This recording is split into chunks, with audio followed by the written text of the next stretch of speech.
Okay, there. Put the audio on. Looks like the screen's working. Hopefully the audio is. Okay, there. Yeah, seems like the audio's working. Yeah, audio's working on my side. Great. All right, so hello everyone. Welcome back to another live stream with Blow Up the Yard here. Today, of course, we're checking out the Home Depot stuff that has come out over the past week. And yeah. Got the video and everything loaded up here, so I guess we'll probably just look through this video. I'm not sure if any of the photos are worth looking at, but yeah. The video, LMJ's videos is pretty detailed. We can just pause it as we go through. It's what most people have been doing. It's just easiest. Yeah. Oh, and yeah, hello everyone. So I did send you that. Yeah. I did send you that one video of the clown we could possibly check out because obviously he's broken in the full walkthrough video. Yeah, we can check that after too, I guess, if there's any other videos out there. Yeah, I've only seen two other ones. One of them was just the crawling skeleton, which we already got a good look at in this video anyway. Yeah. All right.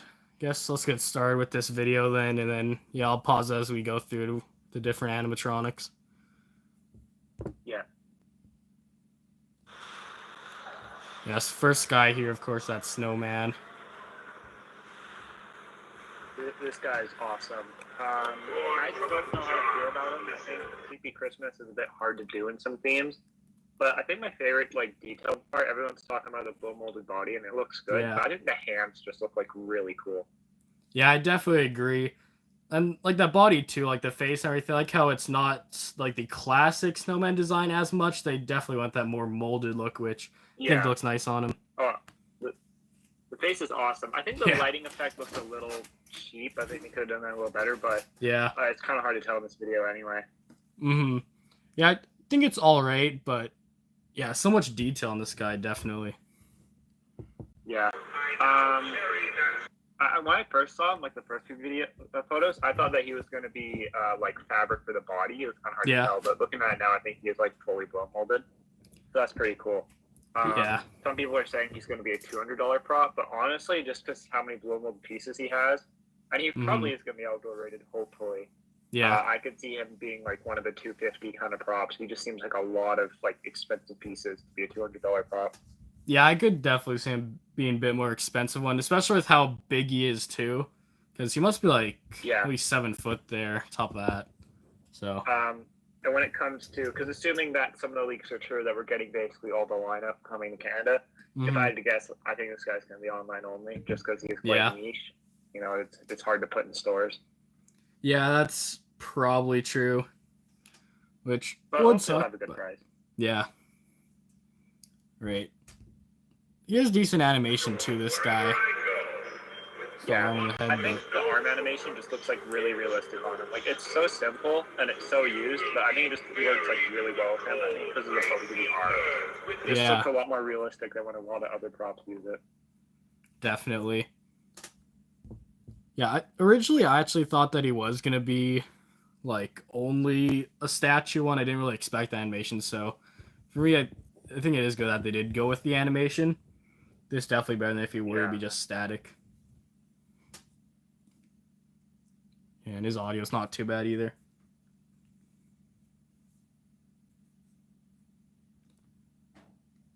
And how much do you think the Bride of Frankenstein will be? Probably say the same as she'll probably be the same, same as Frankenstein. Though she does have kind of less animation. She just doesn't have mouth animation. I guess. Pretty much the other similar animation though, but I guess we'll get to that one later in the video. Alright, I guess let's go on from the Snowman then. It's cool.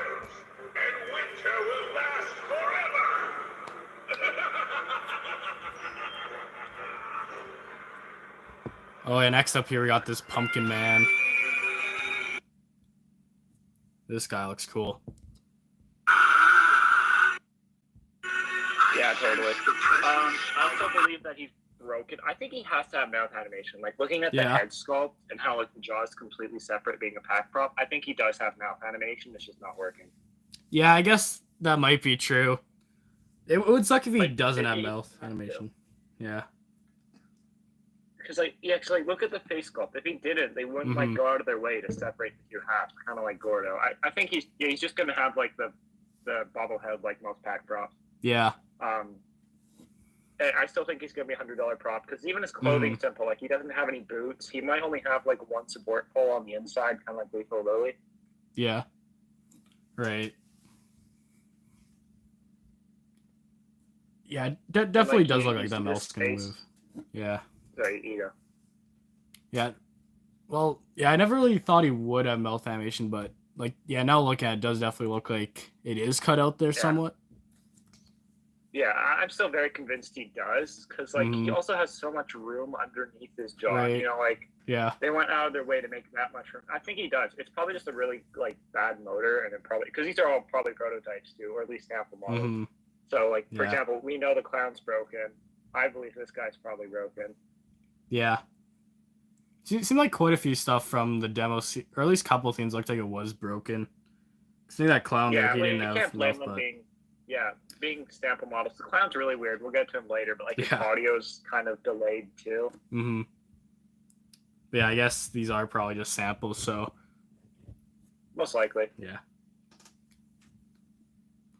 Yeah, getting back to this pumpkin guy though, I like how he looks too. He's sort of different in a way. Like we've gotten some pumpkin guy animatronics before. This one's a little bit of a different design, especially from the other pack ones they made in the past.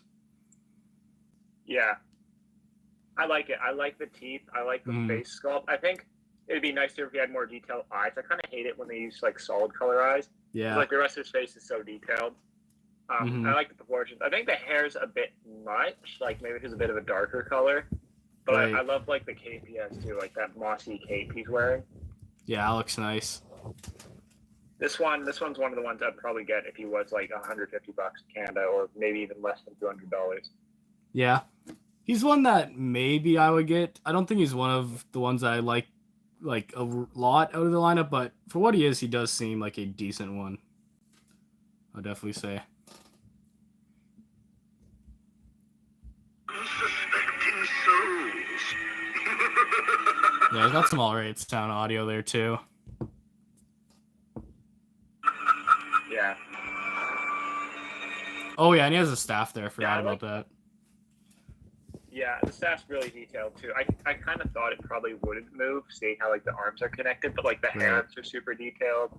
Yeah. I like the audio on like almost every prop, and like some of them you can tell they might have the same speaker problem as last year. Oh yeah. But I think most of them will be pretty good. Yeah, definitely. Step closer and embrace the shadows that dwell within. It does also kind of look like he has like lights there in the mouth too. Yeah, he does. You can see it flickering. Another reason why I think he probably has mouth animation, because like they would light up as his mouth opened, you know? Right. Yeah, it's like perfectly synced to when he's talking. So maybe he doesn't. Maybe the lights are supposed to kind of act as a mouth animation, but I think he does have mouth animation one way or another. Yeah, I definitely agree. I think he is supposed to have the mouth animation. Because that light too, it doesn't make too much sense to have the light if he doesn't have the mouth that moves. Yeah. Alright, I guess that's him. So we'll move on to the next guy here.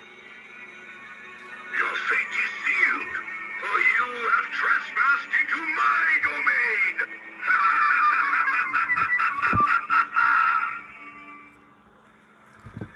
Oh yeah, and here we got this big troll guy. This guy's awesome.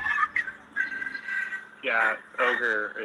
He's labeled. There's at least one label of the SQU list that we got, which is not fully proven accurate, but they labeled him as Cyclops, so I think that might be like a typo. But I don't know like what they're. I think he's just gonna have a lot of different names, but basically troll, ogre, whatever. But he's cool. I definitely don't think I like him as much as other people. Like I can see the appeal for sure, but it's just not my type of prop. Yeah. Me personally, I never really think of type of props like this for my haunt or anything, but honestly, I do really love how this guy is, and I think for me personally, he's probably near somewhere around the top of my list for stuff I like this year. I just really like just how big he is and that design they went with. It's awesome. Yeah, the proportions are great. my only problem is the fact that he is a Carnival Carl reskin, because I believe, I'm not like totally sure, but I'm like 90% sure that Carnival Carl had a latex head, and that was a big problem because he can't actually be used outdoors. Luckily, this guy's in like too tall. He's just really like big proportions, so he is something a lot of people could probably use indoor or covered in some way, you know. But he's probably not actually outdoor rated, you know. Yeah, that definitely looks like he has like a latex head, so yeah, it could be true. It's definitely not vinyl. It's way too thin. Right. But the rest of them seems to be plastic, which is good. Yeah. And I think the pumpkin and the snowman are most likely outdoor rated. They are both fully plastic. The clothing does look pretty waterproof. Yeah, they must be. Yeah, this guy, I guess since he has a Carnival Carl reskin, they will probably still label him as made for outdoors. Yeah, outdoor rated. Because like he has all the connections and stuff. Right. It's just that he will probably latex, and he has so much latex on him too. I would not use this thing outdoors. Yeah. But I mean, it's easy to cover too, because that's the only latex part. I'm sure you could just put a trash bag over his head, really. Yeah, that's true. A lot of people do some animatronics just to protect them from the weather. Yeah. And it's just, I think just the head that's latex. I don't imagine the hands would be, especially like that plastic detail. Yeah, this of it definitely looks like it's just molded plastic or something. Yeah. One other thing with Carnival Carl is that his mouth movements were coded improperly, and that they were reversed. Like his mouth was closed every time he should have been open. This guy doesn't seem to have the problem in the video, which is nice. I think that'd be another reason why a lot of people just didn't like Carnival Carl. I am loving the fact they're reskinning all the clowns with different props, though. I have nothing against clowns. It's just I don't use them in my home. Yeah. And yeah, it seems like they only really do have the one clown prop this year, which I like clowns, but like one a year is good. Yeah, this one's like I said, I'm not sure it's one that I would get, but honestly, if he's like under 280, because most of the $200 props are 280 here. If he like it's just one of those weird ones that's like 250, I would consider getting him, just thinking about it, because he would work in like a swamp theme, and I could easily do that stuff like Yoda, and he would like kind of pair well with Yoda, you know. It's both green swamp, ogre creatures, you know. It's just true. Yeah. Yoda's one of those props I don't know what I'm gonna do in my haunt. He's just such a themed prop. It's kind of hard to make him fit in a lot of places. Yeah, same with my Yoda too. Last year I just put him on with like the creepy toys type of stuff, but it's just so weird to find a spot for him. I think that worked. Like it worked. Yeah. But yeah, he does fit in a swamp theme. Yeah.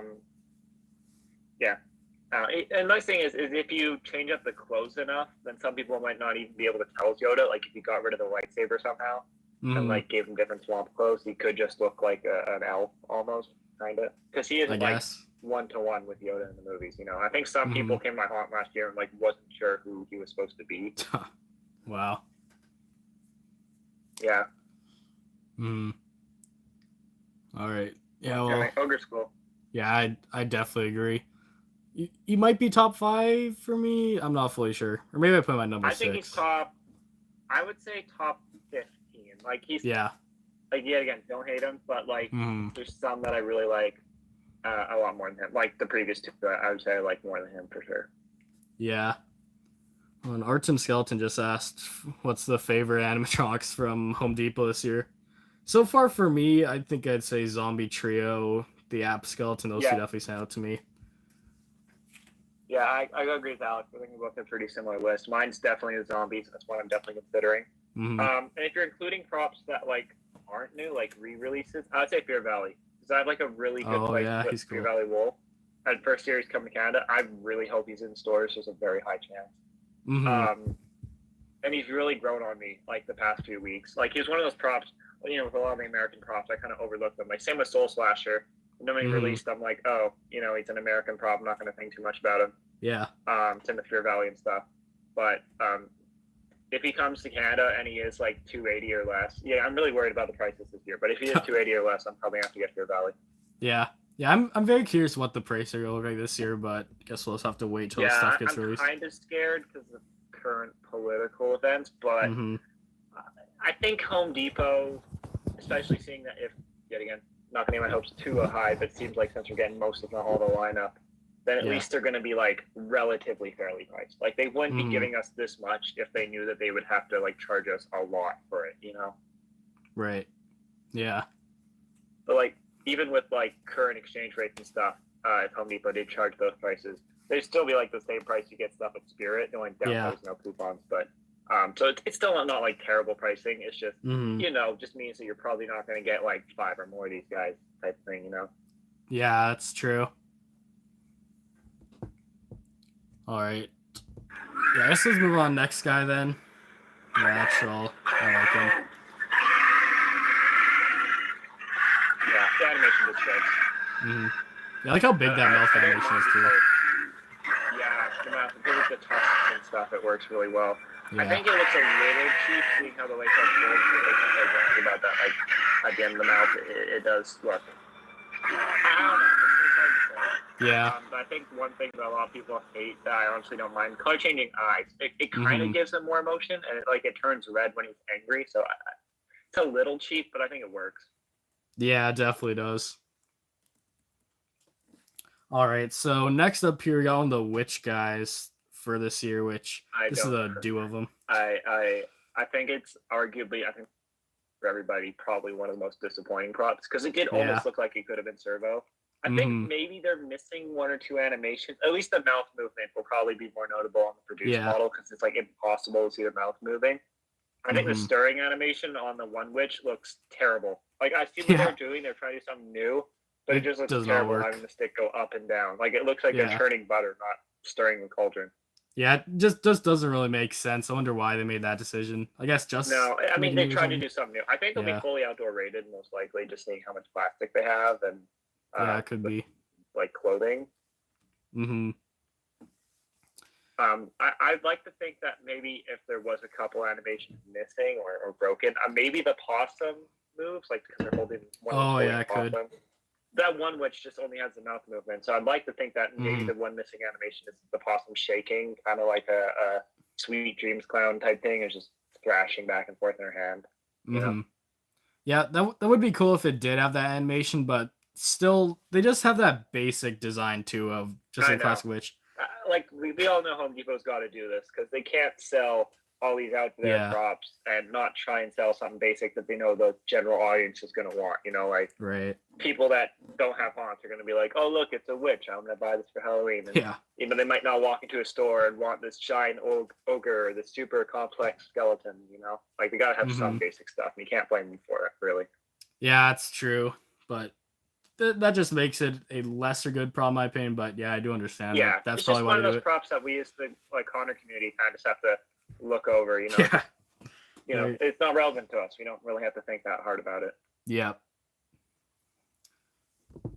Yeah, that's true. I guess one other thing in this image is also the Murder's Maple. I don't know if I like this one more than the old one. Yeah, I think I prefer the old design. It kind of looks like a ghost face tree. That's my it does kind of. If the mouth was more open, it would look like a ghost face tree. Yeah, I think the other tree is definitely better with the face because it's more like creepy looking. This guy's more scared. I think he's a great prop. I think he's one of the ones that'll probably be online only. Same with these witches. I think the Ogre will be in stores. The witches will be online only. I think Murder's Maple will too because he's not like a super big colossal. Yeah. And I don't think we're going to get a lot of colossals because the only ones that I can imagine, like the only 10-foot or bigger ones I imagine are going to be in store is like probably the shark, the pirate ship, the 12-foot skeleton, and the 15-foot scarecrow. And the rest will just be the life sizes. Yeah, probably. And it's surprising that it doesn't look like any of the 12-footers are returning this year. Like, they might be online. But, like, the Reaper doesn't seem to be coming back. Then they're done with Inferno. And I kind of wish they brought back Inferno Deadwood. Like, I know a lot of people hated him, but I kind of liked him more than Inferno Pumpkin. I thought it was all right. I think it just, like, fit more as a tree. Right. Yeah, I'm curious to see if they are going to bring back in those old 12-footers or if they are just done with them. Because, in Canada, we tend to get the 12-footers a year later than they do in the States. Like, for example, we had the Witch in stores and they didn't. And we also had Inferno Pumpkin in stores for 1 year longer. So we might get the 12-foot Reaper. Yet again, I wasn't a huge fan of him last year, and I'm still not like a huge fan of him either. Something about him just doesn't sit with me. Yeah, I thought he was like all right. I like the idea of him, but he does seem kind of Yeah. small. Is the thing. It's just I don't know. It's I like to understand it right. Maybe it's the fact he's like one of the only without digi eyes, but I guess it would have looked really bad with them. Yeah. It's just I think it just like lacked a lot of color, kind of, and the RGB didn't really make up for it. It kind of just felt a little cheaper, you know. Yeah. Like it's nice to have that extra customization, but like it just didn't really fit. Having a Rainbow Reaper, you know, Right. It should have just been like red, green, purple kind of thing. Because like I don't think anyone uses the blue. It does look a little weird. Yeah, it's true. Yeah. All right. Well, yeah. I guess there's the witch's tree. Just gonna see what's next up here in this video. Indeed. An eye, fingernails, and a fresh, quivering tongue. Right in those foot. I also just don't like how these witches sound too. I just hate that witch voice. It's always the same. Yeah, a bit basic. Mm-hmm. Really basic. Like I said, I like almost all the voices on all the props, and there's a couple that like really stand out. Yeah. All right. Here we got the new Leprechaun, which is kind of a big fan of. I guess. Yeah, Oh, I I also can show see the scale appeal here. for sure. I probably won't get him because Mhm. yet again, a very niche thing. Yeah. More likely to get the Snowman because at least he could fit with Nightmare Before Christmas. Mm-hmm. But I see why he exists. I could see him being an online only. I think him and the Snowman are probably online only. It's just because, you know, yeah, again, it's like your average consumer walking to Home Depot is probably not going to want to buy a Leprechaun for Halloween. But I still think he's an awesome prop. Yeah, I agree. It definitely seems online only because it's kind of hard to think of like how many people would actually buy this. Yeah. Just because it's just so random, but Yeah. yeah. This one, I think, because it lacks any servo movement, I think this guy Mhm. might be. I don't know if he's a $200 prop because he does feel like lesser than the other ones. I don't know because like, would it be fair to charge the same price as this guy's the Ogre? I think he could be like a $150 prop online only kind of thing. You know, he's only Yeah. got what like 3 animations. He's got a mouth, a Yeah. side turn, and axe. Yeah. I could definitely see him being like a $150, maybe even $100 guy, just because He's too yeah, much- small, not I think too he's much. too much to be $100. Like, I Yeah. don't think we haven't really gotten any SVI ones for $100. I don't think because yeah, all the $100 No. ones last year were packed, and I think they will be this year too. Yeah. So yeah, probably Like, we have- 150. Yeah.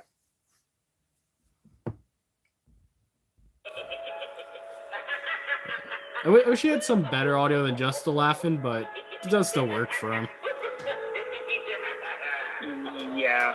I think he'll have probably double dialogues. Don't forget that we're still in the scene like one Oh, of the phrases yeah, for right. each of these guys. Some of them probably only have the one audio, like the skeleton, but yeah, I think he'll probably talk. Yeah, hopefully. Yeah, Fear Valley. I really like Fear Valley Wolf. Yeah, it's cool that he's coming back. He was also one of my Yeah. favorites from last year. This is he's growing on me more and more. I'm honestly probably gonna have to get him. I have like a perfect spot for my on. Yeah.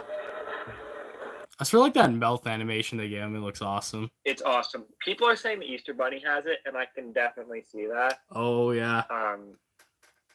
It kind of sucks. Easter Bunny's the only one I think we haven't seen a demo for, like out of this Mhm. entire lineup. Right. Yeah, we pretty much seen everything else, I guess, just him. Yeah, I'm really curious what he does. I think I'll have the Starling and probably a waist turn. That's probably it.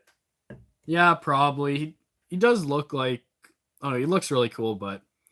Yeah, he could have Yeah, some I dispersed agree with you. animation. I think you said this in one of your videos, right? That how they're going to have a haunted holiday line. It's probably Yeah. going to be like that word for word. It's probably going to be like haunted holiday or horrific holiday, and it's going to be the Mhm. Leprechaun, the Snowman, the Easter Bunny, maybe the Clown. The Clown because we're going to have Graven Bones again, and some Yeah. are pretty self-explanatory. Mm-hmm. And we're probably going to have some sort of nautical theme because we have the shark and the pirate ship and the fisherman. Yeah, so I think we have Graven Bones, a fisherman theme, maybe another Fear Through the Years because we're having Chucky and more Chucky stuff and more Frankenstein stuff. So we'll probably Yeah. get Fear Through the Years back again. Yeah, probably. I'm curious, too, if they are doing, like, a holiday line, if they're going to have any other decorations, like inflatables or just other props, too, to go I along with think- it. I think Home Depot's done with inflatables, and I'm kind of glad they are. Because we haven't really gotten any in Canada for the past, our last good inflatable at Home Depot in Canada was probably like the Sandworm. Yeah. Back in like 2020, and then we started getting all these cheap fans and stuff, and it's like you can buy the same thing at Walmart for cheaper. Right. So I think they're done. I think they're still gonna have small stuff, but you're not gonna do any like noticeable thing. Like everything's gonna be like 3 foot and under characters. Christmas, they're probably gonna continue doing some good designs like they did last year, but I think they're done with Halloween inflatables. I think that's good to just leave some more room for animatronics. Yeah, it could be because all I remember from last year is those few licensed guys, and then even those you could find variants in other stores. Yeah, when I went to the States, I bought the Donald, and yet again that was like a 2.5 foot licensed character for like $40. So I think that's all we're going to be seeing this year. Last year there was a couple things that had the skull archway. And a couple ghost inflatables and stuff. But yeah, I think they haven't even been notable inflatables in the past 2 years. So honestly, I'm kind of just glad they're basically like trying to phase them out now. Yeah. Especially just how many other stores have like other inflatables. Like Home Depot, I want to see them focus more on animatronics. I'm excited to see what Walmart does. Yet again, Walmart being an American company, I'm not sure the price is going to be like. But, I'm still going to try and do more inflatables in my haunts. Like I'm doing more animatronics, but I'm still always probably going to do inflatables in my haunts because I think they're still good decorations. Right. Yeah. All right. Well, getting back to this video here, I guess there's Fear Valley Wolf. Then we also have this little statue of that 15-foot guy. The mini 15-foot guy. That's cool. I would get that thing if it was like $40. Yeah. I forget how much those like little skeleton guys were last year, but yeah, they were. I remember seeing them in store in 2023 when the first one came out. I think he was like $50 or $60. He was a lot, but he was because he was like $30 or $40 American. Yeah. Like it felt like a lot, but I still love that they're doing these, especially Mini Dean. Yeah, I'm excited for him. I've seen a lot of people compare these to Spirit doing their young props. And this is just like a better way of doing it. It's a collector piece, and you know that like most of the people that are gonna be buying this are collectors like us. You know, like it's not going to be the general public buying these miniature props, or it's better for budget people too. You know, like people who can't afford this most likely like $400 15-foot scarecrow. Yeah, I think it's definitely cooler than what Spirit's done with like Young Crouchy or whatever other young ones they've done. They're always just I don't know, just so strange. The bigger ones are always better. I think it's even better that they're not animated. Like I don't want them to talk or like have really high pitched audio of the same guy. Like it's just cooler having these more. It's like the statue Spirit are also doing, but like you can actually use these things in a haunt. You know. Right. Yeah, I'm definitely excited for these little guys though, especially Dean. All right, well, moving on, I guess we'll see what we have next here. Yeah, there's a mouth animation. That looks awesome. Oh, yeah, we have the 15-foot scarecrow. Yeah, he did. Oh, that was the only other one we didn't get a demo for. But I imagine it's just going to be like the 13-foot Jack's animation. Like, it's just going to be the turbo head. Oh, he's going to look around or whatever. That's fine. He might have... he's going to have a laughing track, I imagine. I don't know if I really want him to have dialogue. Like this is just one of those props. I think just having like an ominous laugh is all I need. Yeah, like I'd like to see this guy if he's like just the 12-foot skeleton or some of those guys where they don't really have audio. It's just more of a prop, but it would be cool if he had animation. Turbo skeleton. Yeah. Yeah, he could work without audio, but he is still more of an ambient piece than 12-foot skeleton. So I don't know. It's hard to say. Because he has all these lighting effects, so he's going to have some sort of remote or control box like the 15-foot Phantom. And at that rate, they could easily just have audio. So, but you're right. I guess the 15-foot Phantom himself didn't even have audio either. So, I guess there's a high chance. It's just usually the ones with animation tend to have audio. Yeah. Right. I also like how this 15-foot scarecrow guy here, just kind of like his pose too. He's got like these stick leg looking things. That's interesting. Like I'm really concerned on how he's supported because like the 15th Phantom was an absolute beefcake with like how supported he was, and this guy you can see his legs come together to one pole. So either it's going to be like the thickest welded pole we've ever seen on a 12-footer for like the base, Yeah. or he's going to have a bunch of tethers. Because there's the one photo of the manager's meeting like stage where he had a bunch of tethers, but those didn't look like they were like part of him. They looked like they put those there to support him. Yeah. Like it didn't seem like something that would come with him. They were like actual like truck straps, like stuff people used to like strap stuff down to the truck beds kind of thing. Yeah. Yeah, I guess we'll have to see then. Yeah. But some people are also saying how he's like going to be like 12 feet wide or something like that. Oh, really? So that's pretty crazy. Because like his wingspan, like you can see him on stage next to the 12-foot skeleton, and it's he's going to be like 12 to 13 feet like wingspan. It's going to be crazy. And his head is like 1.5 times the size of the skeleton's head. Like it's bigger than a lot of people are going to be expecting. I think. Yes, this guy's definitely gonna be crazy, and I guess he might be the biggest like massive animatronic we've ever gotten. Technically, yes. If you include wingspan, then yeah, you're right. He'd be bigger than the 15-foot Phantom. Mm-hmm. And honestly, with the hat, he might be bigger than the 15-foot Phantom. It's hard to say. Yeah. Or I guess there's that guy. He's awesome. Oh, next up we got this crow guy, which I think might be a reskin of the Plague Doctor. I'm not 100% sure. Yeah, it's in my opinion, from owning the Plague Doctor, this guy looks kind of bad. Yeah. Like I want to like him, and I love crow characters, but something about him's off. Like first off, his base is the rounded poles, like it's the cheaper pack base. Like with the Plague Doctor, he was like built like really well. He had square steel poles going up, like the 12-foot poles supporting him. And mine fell over last year, and it was like completely unfazed, like smacked down on the concrete. This thing, I think, will be a lot like cheaper built. Hopefully cheaper than Plague Doctor, even though $200 is still a good price for this. Yeah. And he is missing the entire waist turn and arm animation too, so he still only has 3 motors, but it's just he looks like he has less animation. Yeah. Right. Personally, the hands also seem to be a lot cheaper plastic too, and the face. I don't know, something about this guy just seems off. He's definitely like one of my bottom 5 of the animatronics they're selling this year. Yeah. Personally, I don't think he's too bad. I kind of like the look of him and like the idea, but he definitely does look a bit cheaper. He's a good prop, but it's not fair to compare him to Plague Doctor. A lot of people saying he's better, and I get it. He's kind of more unique, even though he's kind of also just Lord Raven, so I don't know how unique he really is. I'm biased towards the original, obviously. Right.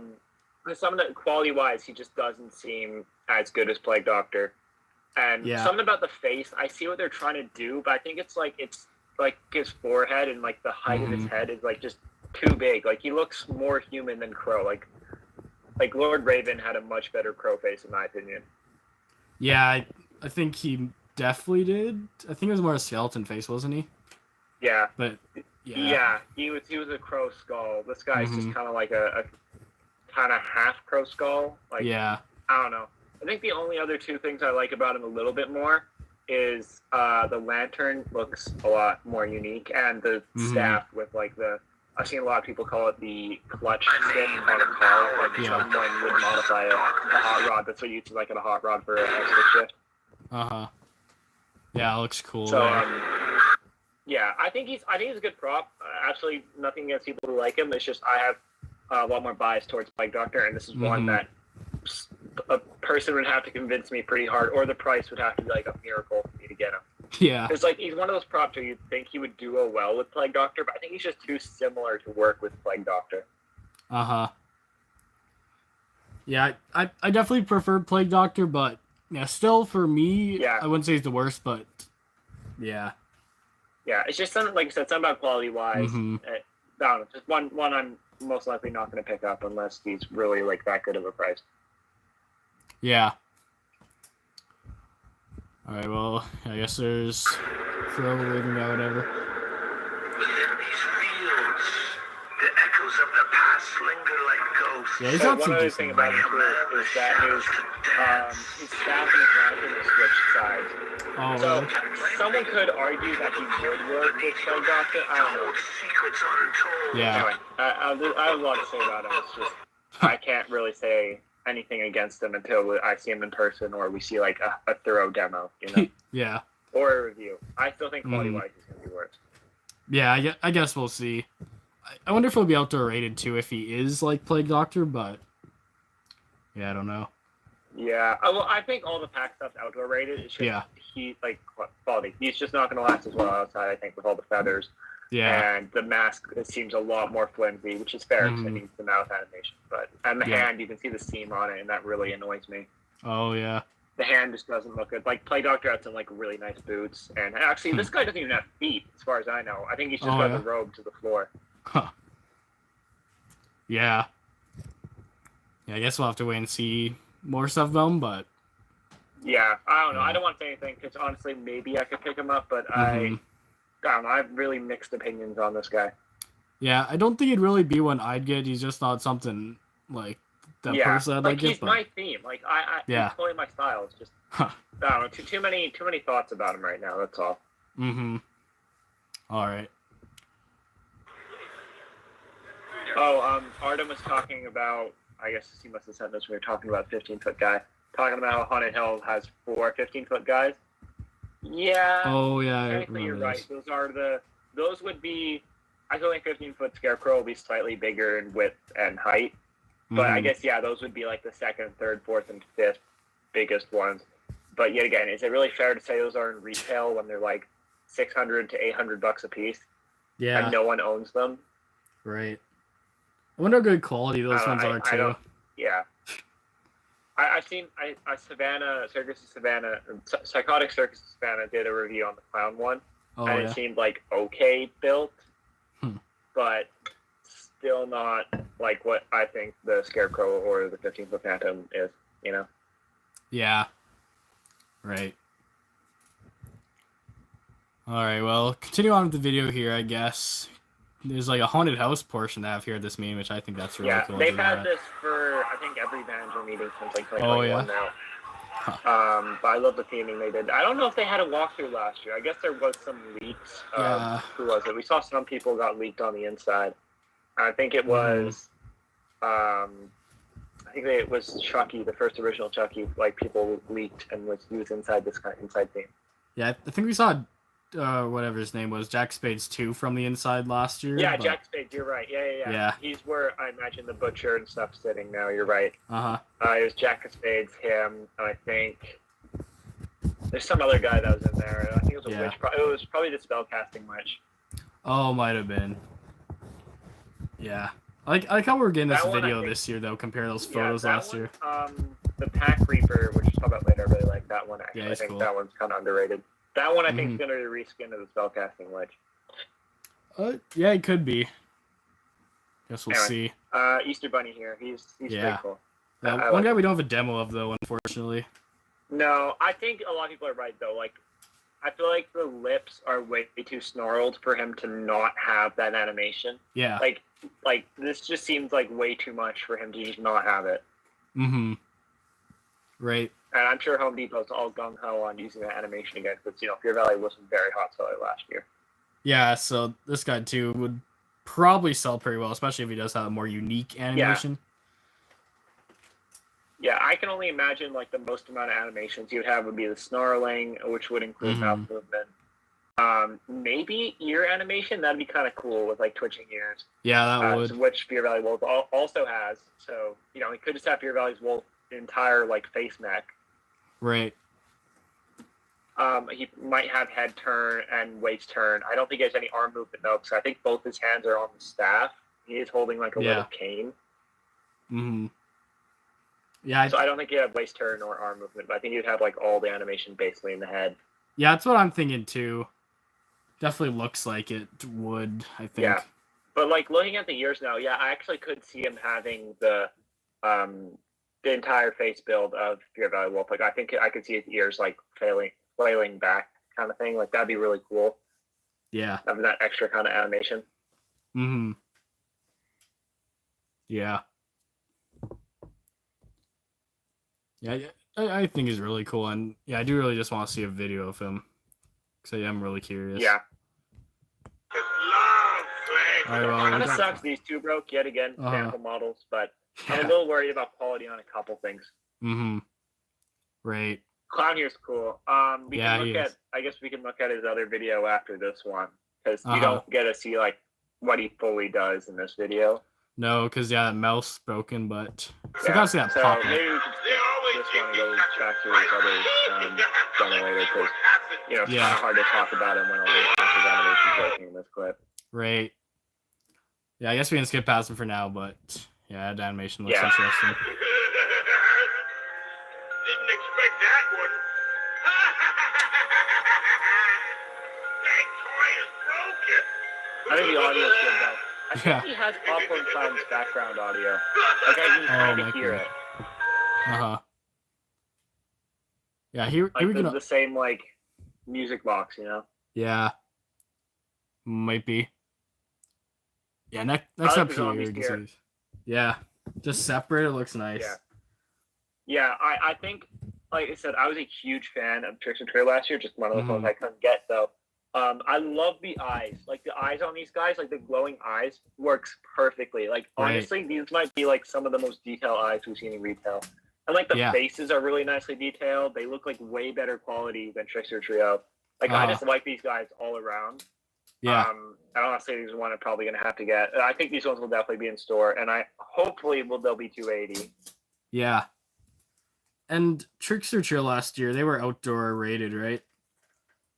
Yeah, they were. These guys will be, hopefully. Yeah, that'd be awesome too. I think I had one really big theory about before we got the demos that he was going to have Trickster Trio's reused audio. And I know this is a bit of a hot take, but I kind of would have liked if they had it. Like I liked the audio Trickster Trio had. They just would have had to, replace the carnival music with zombie music, kind of like what they did with Underworld Demon, having the same phrases as Underworld Clown. Yeah. Right. But you do get to hear one of his jokes in this video, and I think it's good. If he has the same kind of jokes as Trickster Trio, I think he'll be one of my favorites. Like I know a lot of people didn't like it, but honestly, I kind of like the cheesiness of him. Yeah, I do too. I know lots of people don't like how they're more like cartoony, all but around.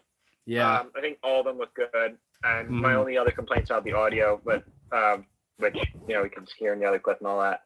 Yeah. But is that the bottom one? I've seen a lot of people talk about this. He just sounds like too normal. Like he doesn't sound like a zombie. He just sounds like a regular guy. Yeah. And then at the end, like at the end of the joke, the punchline or whatever, when they all scream, "We're hungry" and all that, it kind of doesn't make sense that they're all saying it in unison. Yeah. Because they're kind of having a conversation and they all end it with that. Like it worked with the clowns when they were like threatening people and some of their audio clips, but for this one it doesn't really work, but I guess that. Yeah, I think they're really cool, and they might be one that I'm going to put on my list for stuff I want to get. Yeah, he's like high up. He's definitely top 5 up there with like Fear Valley. Yeah, these guys would be awesome too. Let's go with like my zombie theme, or even just to put in my graveyard. I think because I want to do a Plants vs Zombies theme in my hunt, and these guys like almost kind of what you'd imagine a realistic Plants vs Zombies zombie to look like. Right. And I kind of would probably display them non-stacked. I think my only downside with stacked is that it's just like way too much going on to like see all the details. There's so many arms and legs all in one area, and you don't get to like admire each character, And their animations, like their heads actually do the bobble. And hot take, I kind of like the pack like mouth animations with the bobble heads. It works for a lot of stuff, and I think it just adds that additional animation. And with Trickster Trio, you only really got that additional animation when they're all unstacked. Yeah. Right. Yeah, I think me personally too, I would display them separately, just because it is a lot to have them all stacked on each other, and then when they're separate, you can really appreciate it. It's also a size thing. Yeah, you're right. Yeah. For your haunt, it'd be kind of hard to have them stacked. Though it would take up less floor space if you did that. I don't know if your garage is tall enough for that, but you could probably put them in a corner stacked if you wanted to. Yeah, they potentially fit in my garage. I think if I would get them, I'd probably use them outdoors, especially if I have like the zombie theme this year at the end. Yeah, I would use mine outdoors for sure. Yeah. From what I heard, Trickster Trio lasts pretty well. He was basically just basic plastic. And I mean, if you're that worried and they're unstacked, you can easily pick up all 3 of these guys and drag them inside because it's so small, which is nice. Yeah. And the fact they don't have faces, I think it's just awesome. Same with Pure Valley Wolf. It's just more realistic that way. And you also kind of, if you have them outdoors, don't have to worry as much about rust. I've been kind of worried about that. Yeah. Because up north here, it gets like super moist in October. and there's always mildew on the grass and stuff. And like already, my 13-foot Jack and my 12-foot Witch are slightly rusting at the base, which happens with a lot of people. Yeah. So if you have like these plastic feet on the ground, you can never have to worry about that kind of thing. Yeah. Like with my hunt, I really only have the 12-foot mummy outside. I haven't noticed anything with him yet, but definitely my Christmas decorations that are all like metal and outside, like all of them have rusted. So yeah, I'd definitely surprisingly, my 2 Christmas guys, well, the 2 toy soldiers, one of them's all plastic, so I don't have to worry about that. But the other one actually, like, he was pretty caked in snow most of the season, and he did like pretty fine. Like he had less rust than I think like the Witch did, because we also just have like really dry winters up here, even with the snow. It's like super moist out. And the only problem I really had with those guys, again, I'd like to see some of the, hopefully get some Christmas stuff. I think LMJ is going to post a Christmas video, hopefully. Yeah, hopefully. But I hope we get like cooler outdoor rated Christmas stuff, because it actually does like last up here in the extreme north. Like the only problem mine had is the motor wore out a little bit, but you know. Yeah. Hopefully we'll get a video and we can do that next live stream, whether that be halfway to Halloween or whatever. Because I think we're going to have a pretty decent Christmas lineup from Home Depot too. Yeah, I like think to so. See them do more of that. Yeah. Yeah, from a couple of leaks I saw, it definitely looks like it's going to be a decent lineup this year from them. Yeah. All right. Yeah, I guess there's a zombie trio. We'll see them later to see their actual animations. Yeah, we'll see them later. Let's see what's next here. They also just work like really nice aesthetics too. Just because that too. Because their eyes light up too when they're not turned on, which is nice. Yeah. Tiffany and Chucky. I like both of them. I think they're cool. I don't know if I like their animation more than the old one. Like, hot take there. A lot of people didn't like the smiling. I kind of really liked the smiling. It just added a lot more expression to the characters. And Tiffany works. Like, she doesn't need a lot of animation, and she has the same animation as Chucky from last year. Only difference is that she doesn't have a smile. And it works. And then Chucky is awesome. I agree with everyone. Face sculpt's way better. Yeah. Supposedly they both have wrist movement. Of Chucky, you can kind of see it for a small second. He does actually rotate his knife.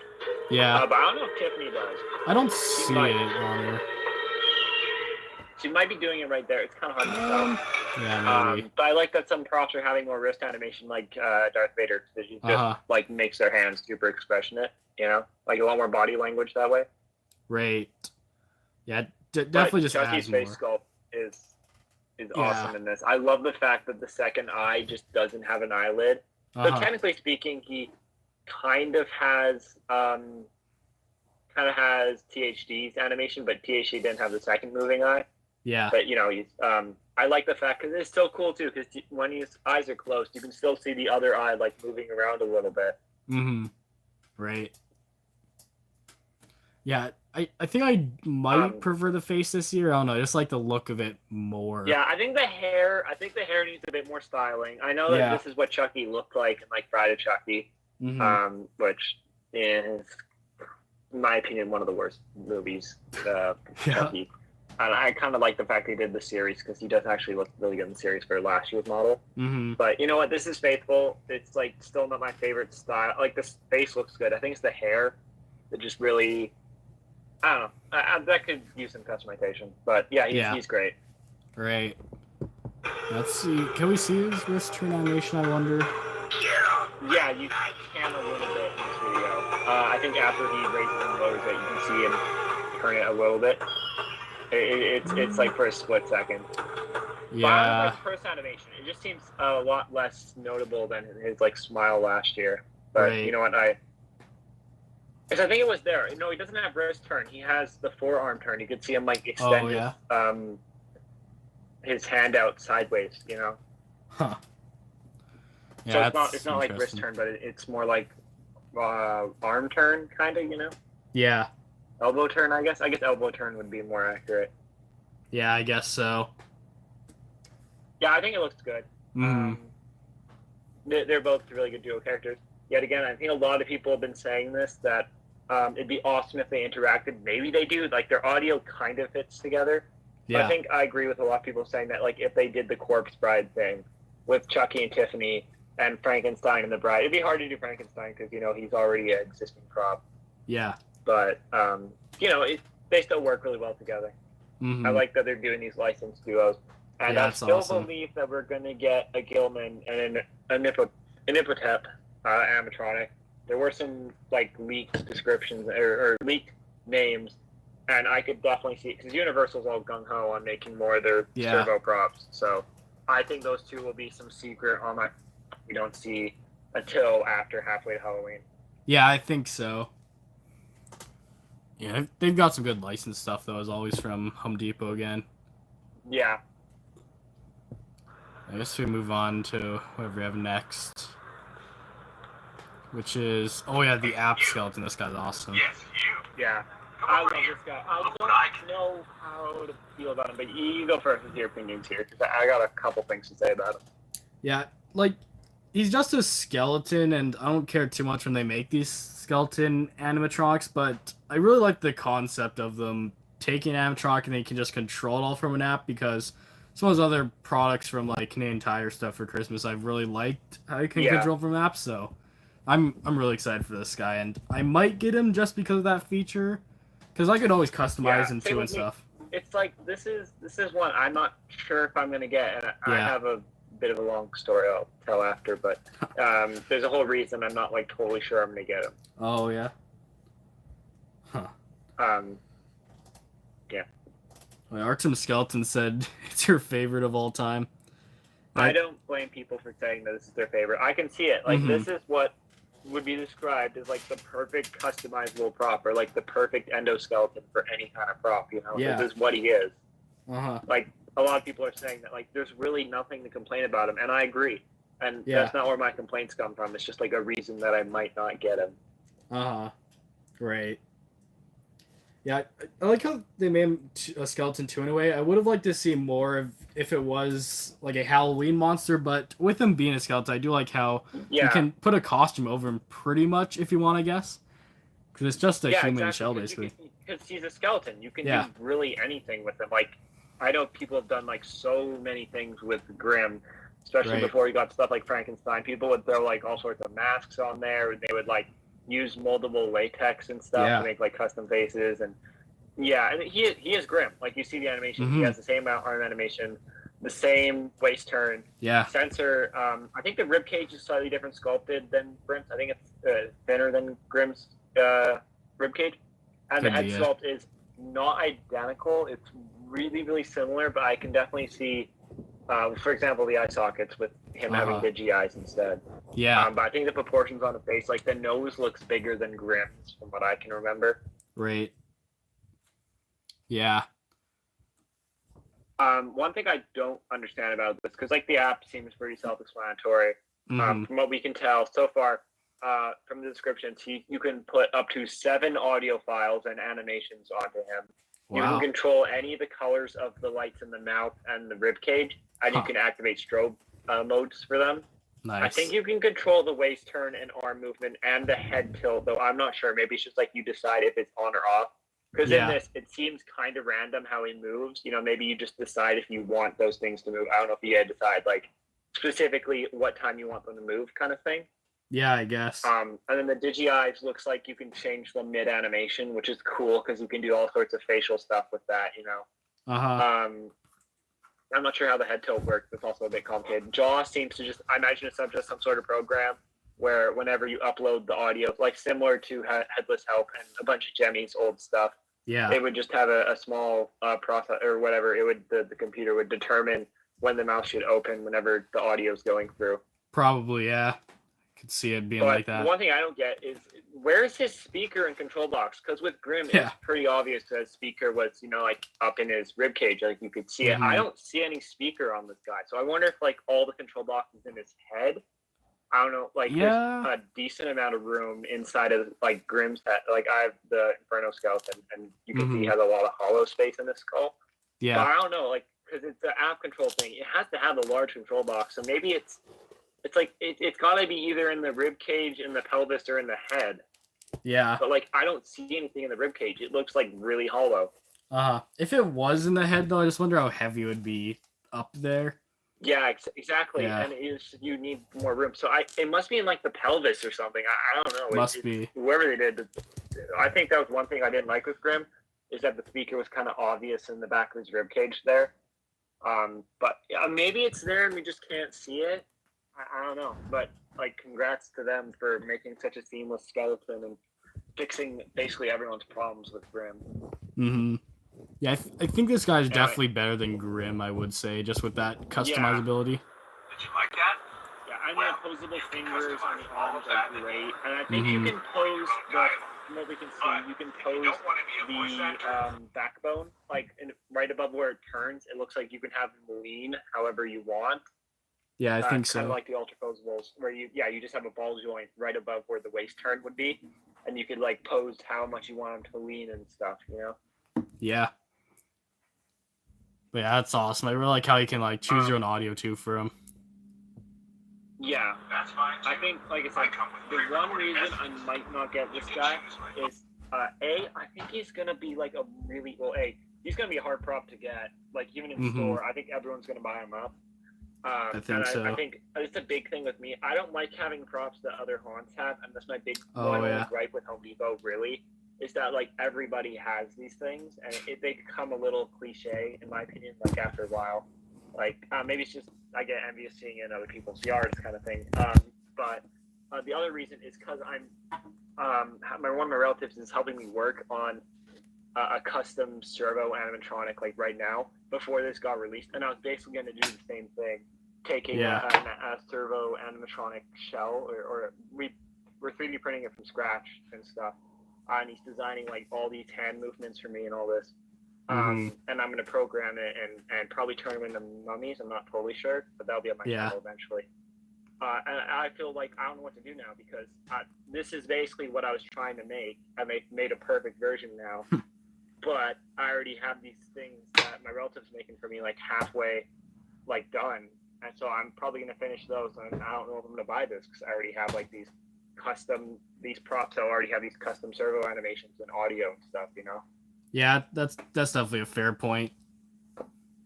Yeah. So I love this guy, but honestly, I might just have to pass on him. Yeah, I think he might be one I'd get. I just really like that idea, and it would just be awesome. There's so much stuff I could do with him.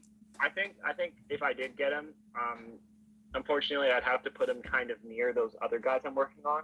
Yeah. So I feel like, it kind of contrasts, because you'd see, like, the ones I made, and they'd be, like, barely working. And then you'd have this thing that, like, works perfectly and all that. And I don't know, it just, like, contrast. They just make my custom props look really bad in comparison. But I would probably have them out front as, like, a greeter, like greeting to a haunt. I think that's what a lot of people are going to do. Like, this is not a filler prop. This is not something you want to have filling out a scene. This is something you want to, like, be the epicenter of a scene, like be, like, the focus. Right.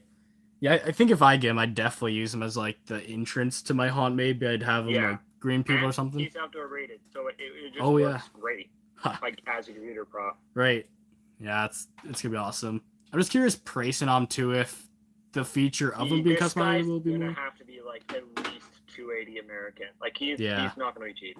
He's outdoor rated. He's fully blow molded. He's got all these customizable. He's probably going to be like $300 American, honestly. Like, he does seem about the same value as a 12-foot skeleton at this rate, having all these fancy features. Yeah, that's definitely the one thing I've noticed, Bill. Like, if he's going to be real expensive, but whatever his price, I might just have to get him. It's going to be like 400 or more Canadian. Yeah. Which is a steep price for a life size. Right. But, you are getting, like, the life size. Like, you can do anything with this thing. That's what's awesome about it. Exactly, yeah. But I would not worry too much about not getting it this year, because this is something that they're going to carry for hopefully a while, assuming, like, nothing goes bad. But, this is one of their hot sellers. This thing's going to have to be back next year. And it's surprising that stuff like the Reaper didn't come back this year so far.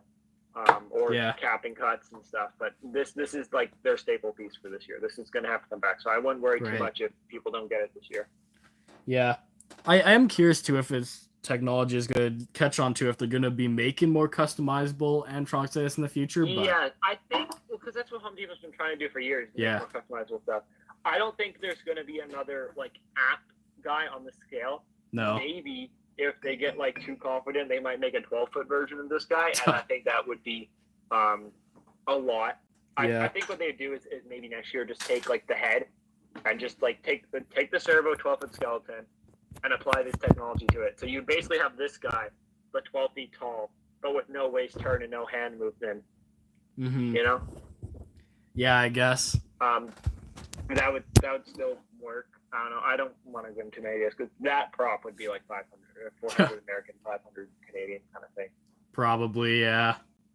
But for example, the Shadow Witch, supposedly you can control the LCD eyes, which is great. I think that's what they should have done from the start. I mean, you have screens in the face. Why not just have the ability to change what you want? Like, it doesn't even cost them that much more. Mm-hmm. Right. Yeah. Yeah. Well, this guy might be my favorite of the year. I'm still gonna have to see lots of stuff in person, but he's he's definitely like one of my top 5 of the year. But I feel so compelled to not get him now. I don't know. Especially seeing all it might just come down to me buying a bunch of these budget props this year, right? And maybe just saving up for next year, or if my servo projects just don't end up working, which I have confidence that they will. But you know, if something goes wrong, then it might just come down to me getting this guy. Right. Yeah. But one thing that's nice about this guy, and it kind of does contrast with my first negative opinion on him, is that, you know, he's not like a prop that you'd get like cliche about or other people would recognize, because you can customize this to whatever you want, and you can make it totally different. Excuse me, than what other people have. Right. Yeah, I think if I got him, I'd definitely do something to customize him. I'd probably still keep him as somewhat a skeleton, but yeah, just put a costume or something on him. Like, there's, what I'd probably do is, probably give him some sort of clothing, or, like shirt and pants kind of thing. Or I wouldn't probably do a mask because I'm a big fan of skeletons, and I want to keep the ribcage exposed, having all these lighting things to do with it, you know? Yeah. You have all that, why not do it? If I did put clothes on him, it'd be like a minimal amount, like a torn up Reaper kind of robe where the ribcage is still exposed and you can still see like the hands and the feet and stuff. Right. Yeah. But like you can do a lot with wigs and headwear. You can get him any kind of hat you want. Yeah. Which is nice because he's bigger than an ultra posable or like any kind of posable skeleton, so you could actually fit a real hat on him. That's one thing with posable skeletons, is that the head's smaller than a human head, so you can never like perfectly fit hats and stuff on them. Mm-hmm. Yeah. So, yeah, that's probably what I'd do. Just put a hat on him and give him some clothes or a wig or something. Definitely. Yeah, that'll look awesome. Just do that. And yeah, just to add more customizability or just make them custom. Halloween Freaks here. Halloween Freaks talking about the post he did a couple days ago talking about, we have official links for the 15-foot guy, the Bluetooth guy, Skeleton Groundbreaker, Chucky, Tiffany, and a couple others. But some people are saying that there are SQUs or links out there for like basically everything on the American lineup that might be coming to Canada. Yeah, I think we're not totally sure. Yeah. But I think we're probably gonna get everything, if not in store, then online only kind of thing. Yeah, I think it was I saw Jay Haunts was the one who posted all those SKU lists or something. Jay Haunts posted it. Yeah, I don't know to trust him though, because he posts a lot of random stuff. He might be true. Does, but he said he had some insider knowledge. So I don't know. Yeah, but I think some of the ones we pointed out previously are most likely coming to Canada. Stuff like, hopefully Fear Valley, especially the fact that he's returning. Yeah. His skeleton's already confirmed. Stuff like Frankenstein has to be coming back. Probably online only, though, I imagine, knowing how Canada does their stuff. Same with Bride of Frankenstein. Stuff like the Pack Reaper is probably going to be in stores because the Witch was. Yeah. Anyway, let's not get much into this. We can talk about this after we've gone through all the props, what we're thinking about the lineups and the prices and stuff. All right. Yeah, I guess, are we ready to move on from the app skeleton guy here then? Yeah. Well, you could talk about this guy for hours, but yeah. He's awesome. I think all that needs to be said about him has been said. Yeah. About every other Haunter's opinion. He's a perfect prop, not a starter prop. Like I said, he's probably gonna be pricey. But you know, he works for everything. Like he's an everything prop. Right. Yeah. It's true. All right. Well, yeah. Moving on, we've got the Barber. The Barber. Yeah. feel very mixed about this guy. I like him. Like, it'd be really niche to use him in a theme. Yeah, I thought that's one true. funny thing you could do is try and find a barber chair or something similar, and then put a posable skeleton in it, and then act like he's actually cutting someone's hair. That'd be kind of funny. Yeah, that would. But one thing I do want to point out that a lot of people are denying, he is a Soul Slasher reskin. The Butcher and this guy, I can speak from experience. If you look at his feet and the way he's posed on, it's literally just Soul Slasher. Huh. Yeah, I didn't really think of that. A lot of people don't want to admit it. He is Soul Slasher. That's his arm animation and everything. So he's not going to have mouth movement. Yeah, I guess he could be. Like a broken mouth. Yeah. Huh. Yeah. The only difference is the Butcher's like a frame by frame reskin. This guy just uses the same neck and frame, but his hands are completely different and like the pose of them, you know. But you can see it's the same arm animation and the same head animation. Yeah. So he moves side to side. But because hopefully he's $100 prop. If he comes to Canada and he's like, I'm not $100 props are a big talking subject about pricing, but like, because almost all the $100 props we got last year were $200, which was a lot. Yeah, that's kind of strange. If he's like 180 or 150, I could probably find a way to fit him in a theme. I don't know. Yeah. He's cool though. I don't think he fits well with Dean's line. I think I think the Dean line should stay as skeletons. That's kind of a notable feature of them all. Yeah. But I mean, he works. He's niche, but he works in themes, and he's growing on me for sure. He's definitely like not a bad prop. It's just hard to use him. Mm-hmm. Yeah, I definitely agree. It's all right, but yeah, personally for me, there's just not really any way I'd fit him into my theme because, like, you really just have to go all in a barber theme. I don't know how else you would really use this guy. Yeah, exactly. Yeah. I think it's the same thing with Marie, the Miserable Maiden, and all that. It was like it didn't really fit with Dean's bar aesthetic. No. I'm kind of sad. I don't know if they're going to really continue Dean's lines. There's no confirmation this is supposed to fit with Dean's stuff. And, you know, we're no longer getting Dean, supposedly, which means we might not get him in Canada, which sucks because I missed out on him. But it kind of sucks we only got him in Canada for 1 year, and then he's just gone now. It kind of sucks that a lot of stuff isn't returning next year. Yeah. Huh. Well, Artem Skeleton just said MJ Halloween posted Home Depot Christmas. Oh, did he? I guess he might. Check that out. Yeah, I might have to. I kind of hope we get more Star Wars stuff. Anyway, let's not go down that rabbit hole yet. Let's we can just focus on Halloween for now. The Halloween stuff here. Yeah. All right. So, is there anything else to say about this barber guy? Oh, he just looks cool. His and clothes stuff, are good. but... I love his audio actually. Like yet again, like I said, I like a lot of the audio on these guys. I forgot to say it for Chucky and Tiffany, but their audio just feels lacking compared to Chucky's last one. Maybe it's because the one quote we heard, he wasn't like yelling, or it was just a loud area. But like, I feel like their audio was kind of lacking. This guy's audio is good. You can hear he has a cheap speaker like Soul Slasher, but honestly, that's fine for a budget prop as long as the $200 ones have like good speakers. Yeah, right. And it seems like we don't have anything to the same extent as the Marionette Witch, which I really wish that we got another Marionette this year. I kind of like that idea. But I'm glad that at least we don't seem to have speakers that bad. Right. Yeah, that's true. Speakers seem decent this year. Yeah. Like quality-wise. I think because it seems like we're getting... I think we have a slightly larger lineup than last year. Yeah, I think so. I'd like to think that since there's more variety of props, they're going to produce less of each prop than they did last year, which means we're going to get better quality for each of them, hopefully. Oh, that could be. Yeah, I don't know. You know, like you have less of each prop, so better quality can go. I don't know. I think that's one thing Home Depot, like one of the only bad things about Home Depot last year, and most of the props they got, like Plague Doctor and Soul Slasher, the audio just was pretty bad. Yeah. Right.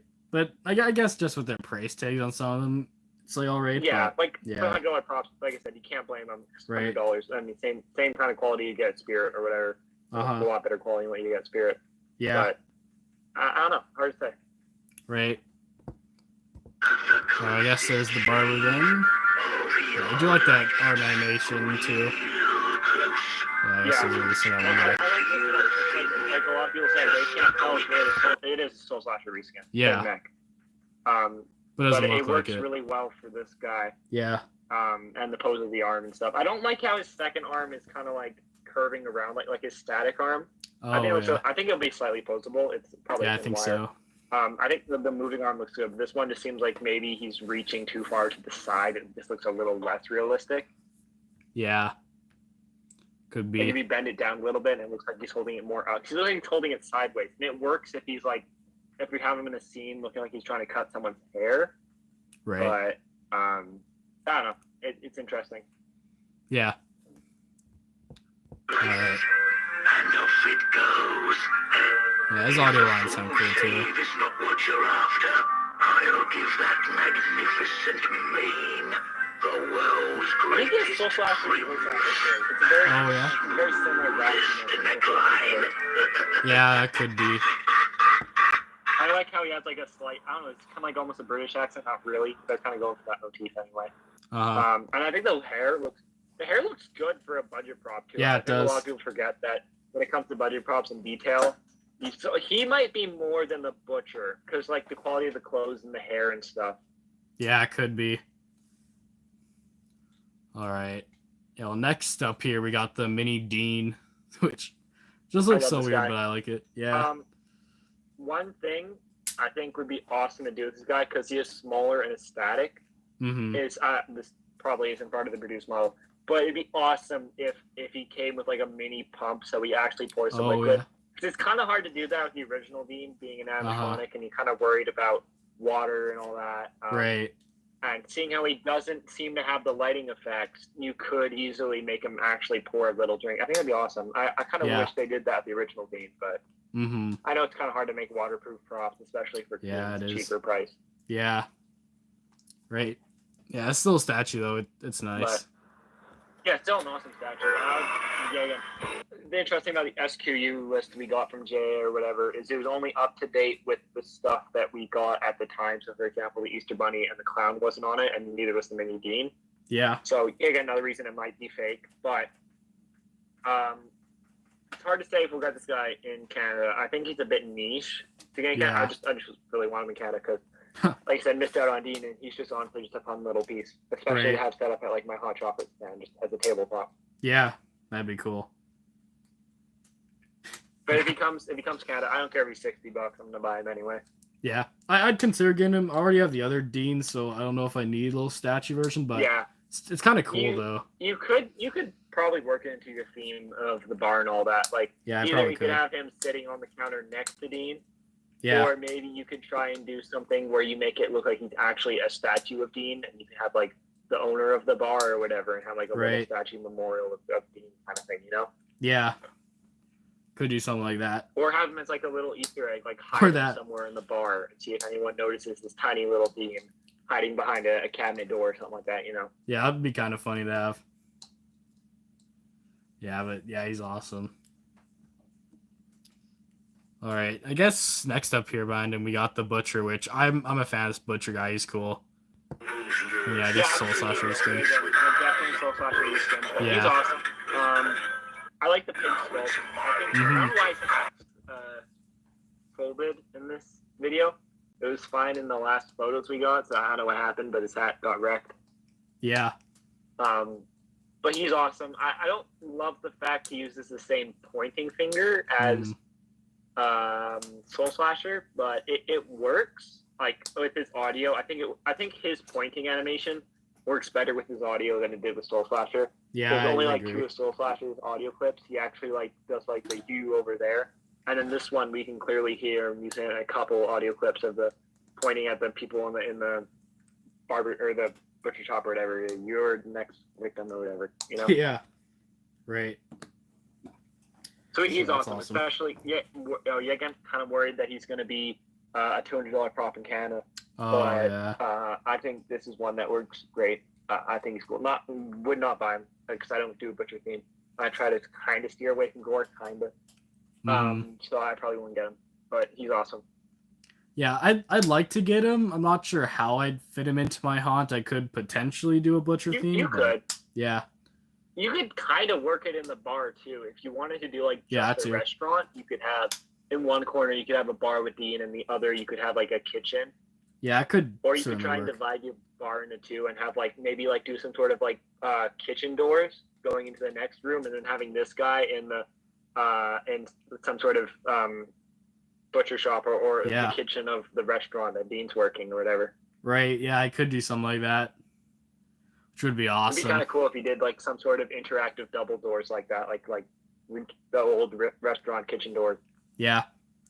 If I were to, I just wonder how I'd like make doors like that, but I guess I could figure out some way. That'd be awesome. You could. I mean, you could Yeah. use plywood or something, and if you put it on a hinge, obviously you kind of have to worry a little bit about people going through the haunt. Right. You know, with the doors, I don't know, someone like thinking it's actual wall. But or you could do some, or like a curtain. You could have a curtain going into the next room. Yeah, I've done something revealing like that that before. it's like a fridge, like a meat Yeah. fridge. Right. Yeah, That'd be kind of easier to do with some fabric. yeah. I definitely want to figure out some more unique stuff like that to do for my haunt this year. I'm excited to Forgetting see that. what you do with your themes. Yeah. I think you're very creative with your indoor themes. I feel Right. very limited doing stuff outside. Yeah. That's why I'm excited to do my theme with Wanda this year in the tent, kind of like what I did with Yoda. Mhm. So I can go crazy with the spider webs and stuff that I couldn't last year, having it in like the tunnel. Yeah. I'm almost considering doing a garage haunt. If I end up buying like an absurd amount of props from Home Depot, I might do a very small garage haunt in like half of my garage.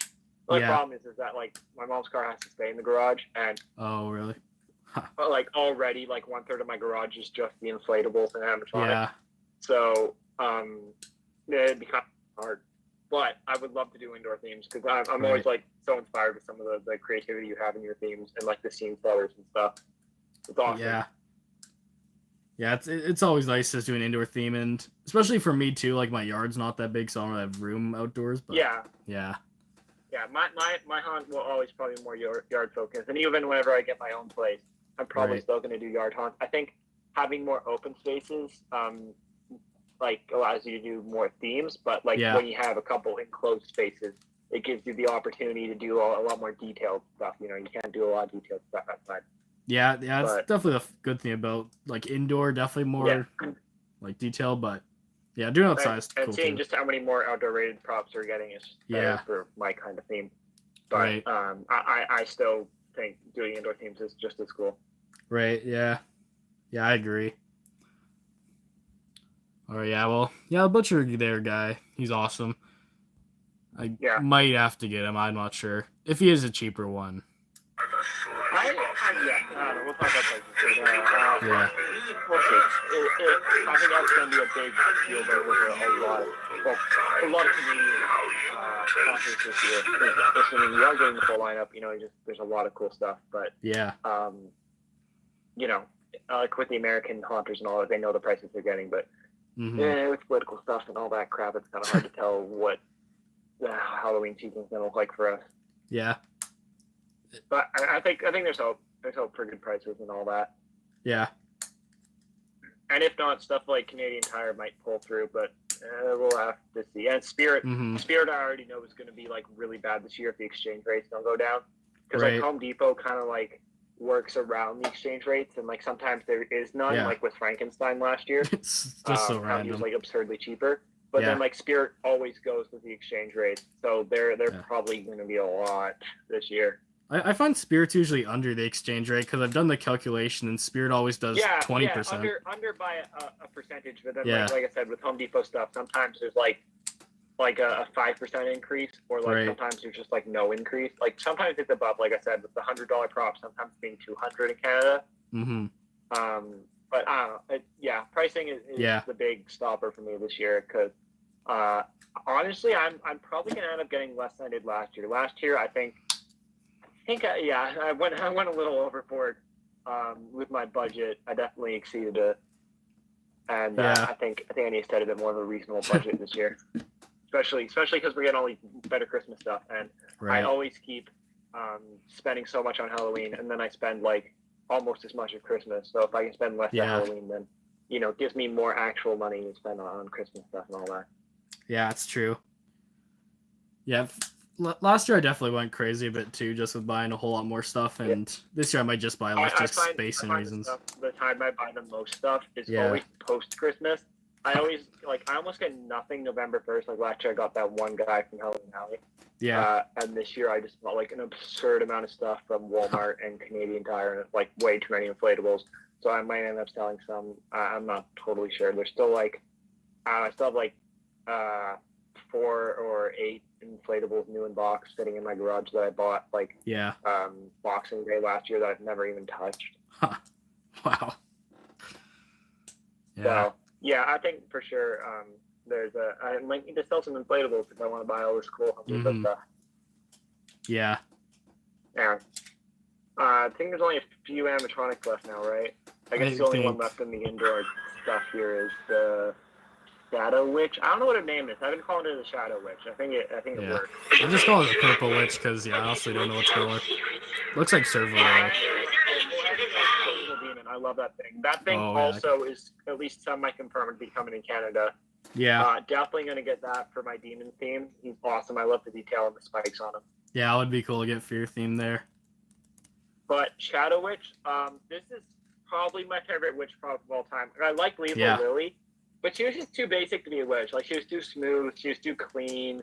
Yeah, that's she didn't true. like do a lot besides just the facial movements and stuff. You know. Mm-hmm. Yes, this one definitely looks more witchy than that. So that's nice. I love it. I love the eyes on this one. The cat eyes look so good. Like, I am not a big witch prop lover either. There's only a few that I've ever really liked, like the 12-foot witch and Lily. And honestly, that's probably about it for like the witch props I actually like. But I like this one. The lighting, like it has so much lighting. Like, from what we know, it has lights in the broom.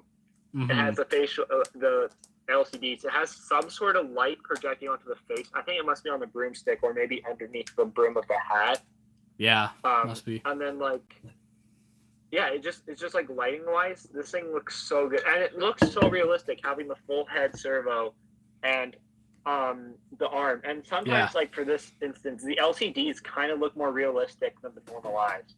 Yeah, or I at think least so. It gives them a lot more fluidity than the normal eyes do, because there's more fat, because eyes don't move as slowly as the actual servo eyes do. Like, the LCD eyes can show how fast real life eyes move.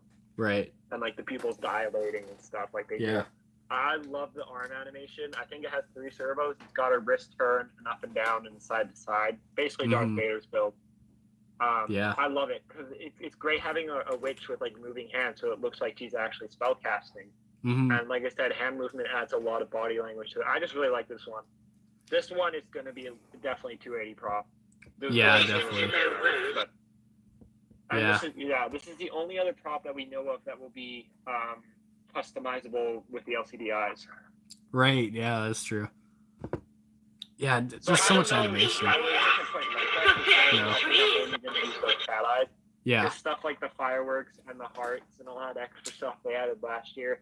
Kind of useless for props like this. Yeah, it just doesn't make sense. Skelly eyes could work, I guess, and like maybe the brown eyes. Yeah. And I guess that's really it. I actually have an eye kit, but I have one of the skeleton eye kits from last year. Oh, yeah? Nice. Yeah. Those kits are cool. Even stuff like the pinwheel wouldn't work with this. So, I mean, I congratulate them for adding that customizability, but just not much use. It's not much use. Yeah. I like the fact that the App Skelly actually went out of the way to give like the custom chest lights and stuff, which is awesome. Yeah. But anyway, and I love the crow on this one too. I think she has that's awesome. Some sort of dialogue where she talks to it. I love it when props interact. And, I think it's just a plastic crow. I don't know if he has any animation. The broom looks awesome on this thing. Best broom on any witch prop for sure. Agreed. Yeah, it looks awesome. I guess Lethal Lily Staff's kind of close, like with the lighting effects, but I just love this one in general. I think the face sculpt, like the lighting, it looks like a Disney prop. This is what you would see like that's a dark true. ride. Yeah, just all that animation, it's crazy. Yeah, I think face sculpt, like usually like witch face sculpts, they usually make them like not too warty or too wrinkly. This one works. Like I just really like this one. Right. Yeah. I definitely say it's the best witch ever, maybe. I wish the head had more movement. At least in this video, all she does is kind of move a little bit. So I imagine in some other activations and stuff, she'll actually like move her head more and her hands more. Because this is only like a 5-second clip, but I guess I still really like her. I think she's great. I can see it go. She might be outdoor rated because she does have LCD eyes. Yeah, it could Hopefully be. a vinyl face. Mm-hmm. And fully plastic broomstick and stuff. Yeah. But I guess we've never really had a whole lot of servos outdoor rated. We've never had the life-size servos be outdoor rated except for the Skelly, the half Skelly. And even stuff like Frank's not outdoor rated, Chucky's not outdoor rated. Yeah. Neither will Tiffany or the Bride. So I don't know. It's hard to say. Mm-hmm. Yeah, I personally feel like it wouldn't be outdoor rated, but it could. Well, yeah, But yeah. Like I said, it's hard to say because I think the one thing that Home Depot has with making something, because like the stuff like Frank could be outdoor rated if he didn't have the eye servos because those are so sensitive with the little mini servos they have and like the amount of servos in the head gets all complicated. But they've used servos outdoor before, like Predator. I guess, Predator Night and like 13-Foot Jack. So seeing how she doesn't have the eye servos, like she could definitely be more outdoor rated than Frank could. Yeah. Or Chucky could. So I don't know. It's hard to say. And their clothes do look outdoor rated too. Like they don't they seem like the same kind of cloth that they use on a bunch of the Reapers and stuff. So yeah, I guess that is true. Yeah, it might be. I don't know. Only time will tell with stuff like that. Mm-hmm. Yeah. Overall, though, yeah, this is a really good witch. Just so much animation. I love it. Like it looks cool too. For your own sake. All right. Oh yeah. Next up, we have the outdoor part here again. Yeah, we got the big shark guy. This guy's awesome. Yeah, this guy's great. I know they couldn't add any animation to him. Mm-hmm. I thought when we first saw him, I thought what would have been really cool is if there was a hole in the mouth so you could have people coming to the haunt like actually pose inside of it. Like that'd be awesome. By the shark. That would have been really cool. It's the perfect size for that. Right. Should have done that. You could cut this thing apart if you really want. I wouldn't because it's so expensive, but you could. A lot of people compare this to like a mini golf piece, and that's totally fair. Yeah, it does kind of look like it would be something like that. And it looks like the box size won't be too bad either. You can see like this. Well, you can't see the seams in the video, but some of the photos you can see it. And he divides into like 16 pieces or something like that. Oh yeah. He, like divides by 4 and then divides by 4. Wow. He's awesome. I think House of Doom said this with the eyes, and I kind of agree. Maybe he would have been better with solid black eyes. Yeah. Because then it adds like that more realism to it. Mm-hmm. Right. It makes it a little less cartoony. Which, if you're gonna have something this big and this detailed, you might as well like have it more realistic. But yeah, that's something you can easily do with spray paint can. That's what a lot of people like Brick Thunder did with his Marsh Monster.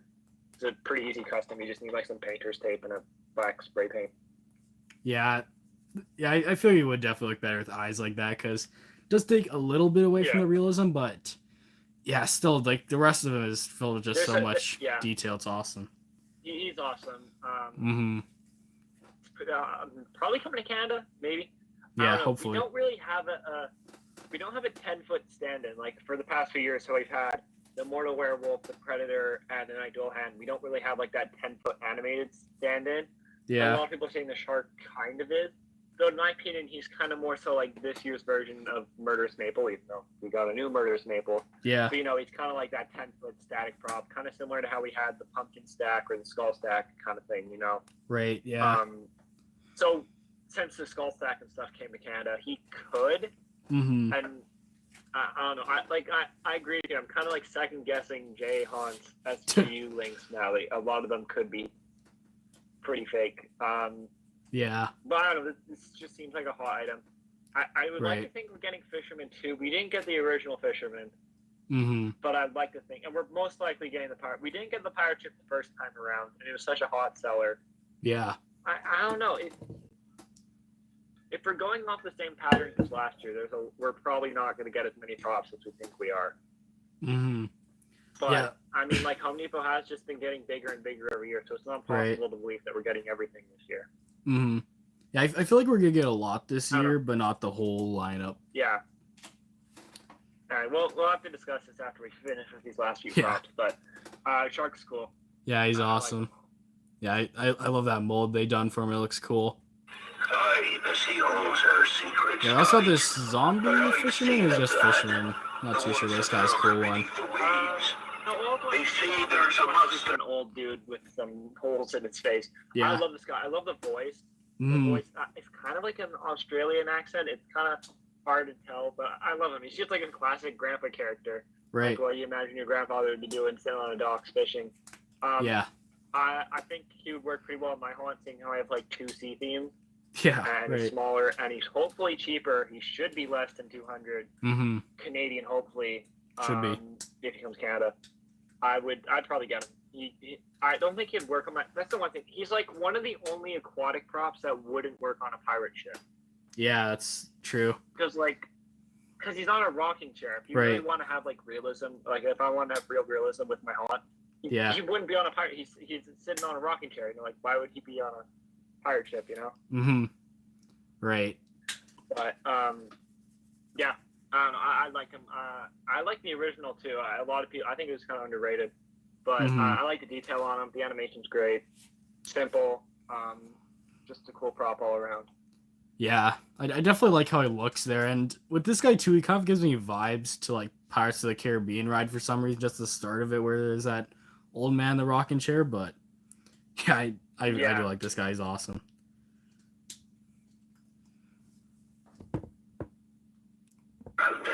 Yeah, this sounds nice too.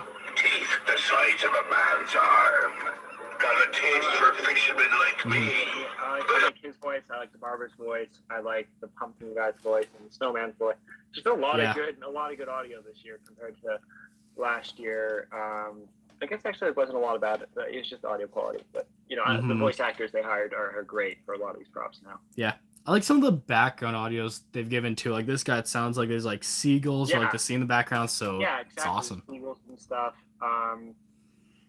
Pirate ship, I guess, also wouldn't have audio. I don't remember if the original. I don't think the original had audio. I don't think so. No. No, he's great. I love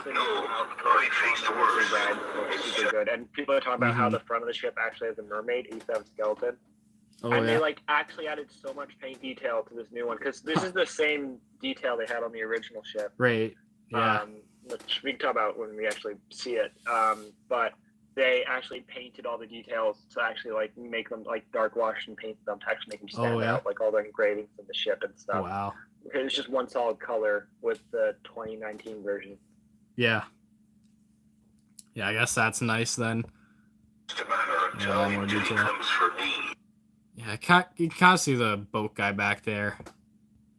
Try to see if there's a better view. I think you get a little bit of a better look in a couple seconds here. Yeah. I'm not totally sure. Oh, right here we kind of do. Yeah, there he is.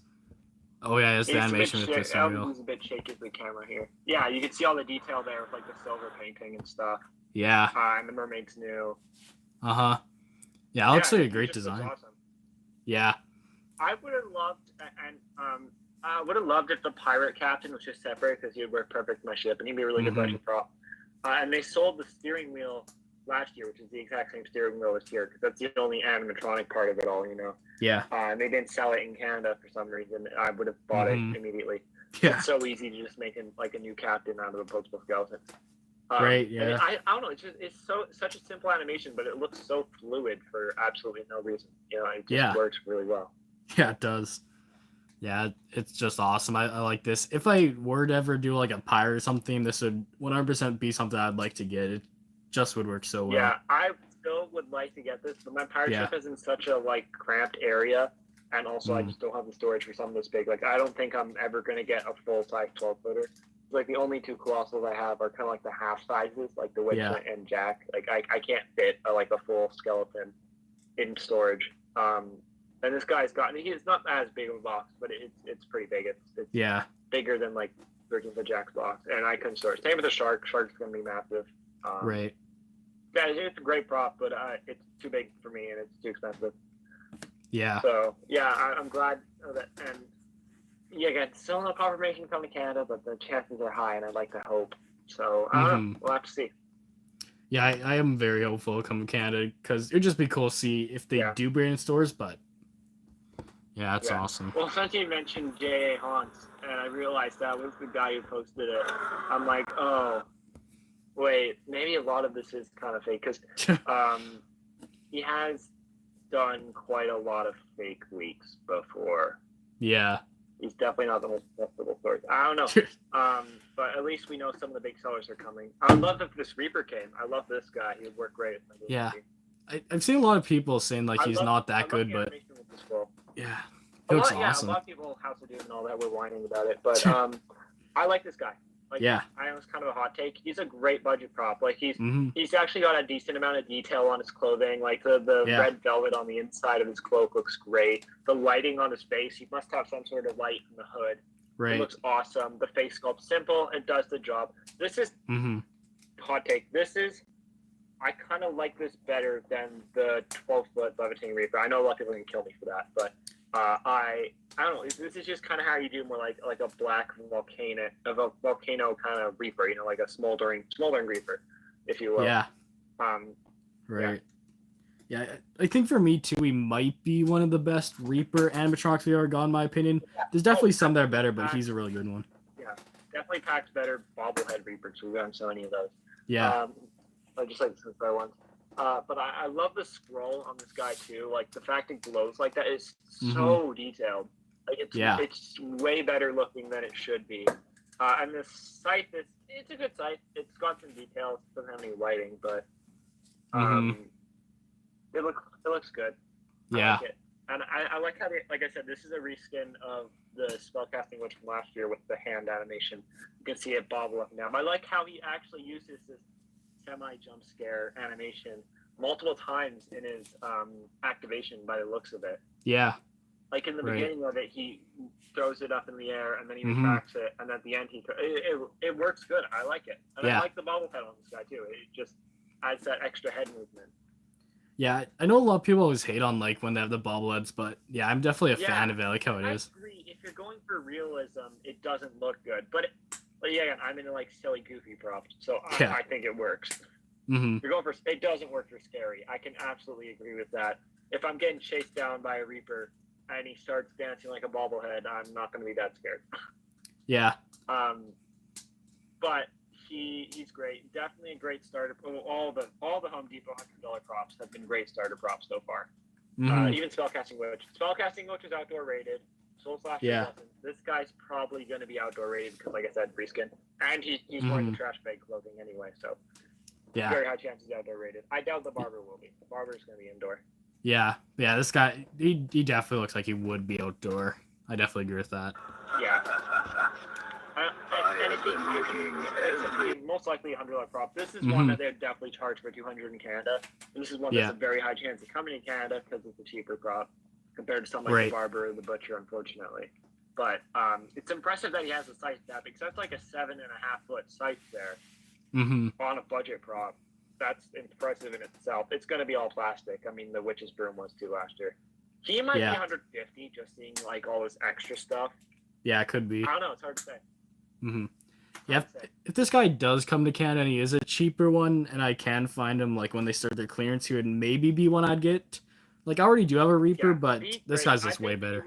He would contract. Like I have a big thing where I don't want to get more Reapers. My first prop was the Infernal Reaper, and he's great. And it kind of sucks when you have too many Reapers, you know, if they get old fast. But I think this guy is enough of like an opposite compared to the Inferno. Right. And like animation wise, his voice is like incredibly different, and he's like completely different color scheme too. So I think he would work pretty well in the same theme as my Inferno. They're the same size though. I believe he's a 7-footer. To the top of his head, maybe not even to the top of his scythe. The top of the scythe might be like 8 feet. Yeah.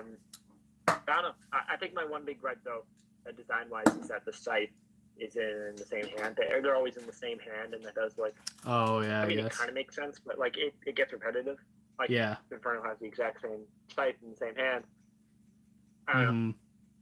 Maybe just a Reaper without a scythe would have been nice. Like this guy has a good scythe, but it looks great. Scythes get a little old on the Reapers, I think. Right. I know that's their whole thing, but you know, like they could hold a maybe not pitchfork. I don't know. Staff. They could just hold a staff. It doesn't have to be a scythe every time. Yeah. With this guy, the scythe is a bit more unique, so I do like that. But Yeah, it would be nice to see more it's not options. like a bone scythe like Smoldering Reaper had, but Mm-hmm. or Reaper, but it works. It's a simple scythe. You can see all the extra detail with the rope and all that at the top. It has a little bit of wood grain detail. It's all the same color, kinda, which sucks a little bit, but yeah, he's great overall. I like him. I like him a lot. I think he's very underrated.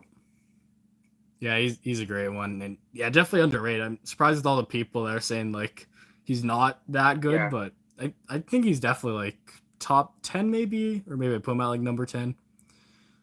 Like he's a good Reaper. Yeah, he's probably one of my top 8. I don't know if he's top 5. Yeah, I don't think I put him in top 5. Don't be frightened. The journey will be so quick, you won't even realize your soul. I guess the next one is the Grave Digger, right? Or I think it's the crawling guy skeleton, then it's the Grave Digger. Oh, yes. Yeah. He is coming canon. He's one of the 8 that we got. That makes sense. He's going to be a big seller. Uh-huh. I didn't like him when he first got in this demo. I still agree with your thing about how he's like the exponent to expose. I think you can kind of easily put like the blanket covering over his mechanism, hoping it doesn't get caught in it. But you know, you could have like a burlap or whatever kind of thing to look like dirt underneath him as he's moving through it. Maybe. Yeah. Kind of hard. So, there's probably ways to laser swamp. Laser swamp would be the perfect thing for this guy. Oh and you see the mechanism. Yeah, that's true. I don't know where you get laser swamps from. Everyone has them. I've seen like some on Amazon, but like they're professional equipment stuff. Like it's not like for haunts. It's like laser measuring tools. I'm sure you can. I'm sure they're like a couple $100 probably, but I'm sure you could find some for like a decent price. Maybe that's something I would love to do in my haunt. It's hard to do outdoors, but I feel like if I had an enclosed enough space, it would work. Right. But this guy would work really well with like a really low to the ground laser swamp. Yeah, he definitely would, because you really just need something to cover up that mechanism to make him good, because if it's just left exposed, like I don't really like it like that. It just seems too mechanical. I just like the concept of him, like how they did give him that crawling, because it's definitely better than the other ones that crawl on the ground that don't really have this mech, because it looks more natural, I guess. But yeah, I just hate how it's exposed there. It's so annoying. Okay, so I just want to put this out here because I don't think anyone's mentioned this yet. Yeah. But has anyone ever noticed that this is just Grave Grabber? Like you look at the animation, it's just Grave Grabber, but like on a track. Pretty much, I guess. Yeah, I forgot about Grave Grabber. Like if you look at the ending, how like his mouth moves up, he's literally just Grave Grabber, but like a lot better. Yeah, a lot bigger too, I think. Like Grave Grabber had the exact same thing, like where his bottom jaw doesn't move, but his top jaw does. Yeah. And he has the same arm crawling, you know? You see where I'm getting at? Yeah, that is true. I forgot about that guy. He's very similar. Yeah, I'm not sure if I like this guy more though. Too. Yeah. I don't know. It's interesting. He's growing on me more. One of the ones I'm probably not gonna get, like he's lower on my list, just because. Yeah, I probably wouldn't get him either. He's gonna be a $300 prop for sure. He's probably gonna definitely be Scully. But his box is also gonna be so big, and I don't really have anywhere where I could put him in my haunt. So I doubt he's what I'm gonna get, but he's growing on me more and more. Yeah, he's growing on me a bit. I definitely like just how he looks. There's a lot of detail. I like how he's more of a fleshy looking skeleton rather than just the clean white version. Oh yeah, for sure. The detail on him's great. Yeah. It kind of gets ruined with that one support in his neck. I think I just take some creepy cloth and drape it over this guy, and you would find a lot more of the mechanism, or at least in the chest area, you know. Right. Again, this guy would work great not only in a laser swamp, but just fog in general. If you just have a really foggy small area of your haunt, like a small hallway or divot or some area you can put this guy in, and just fill it full of fog, it would work like really well. Yeah, you see this guy slowly emerging through the fog.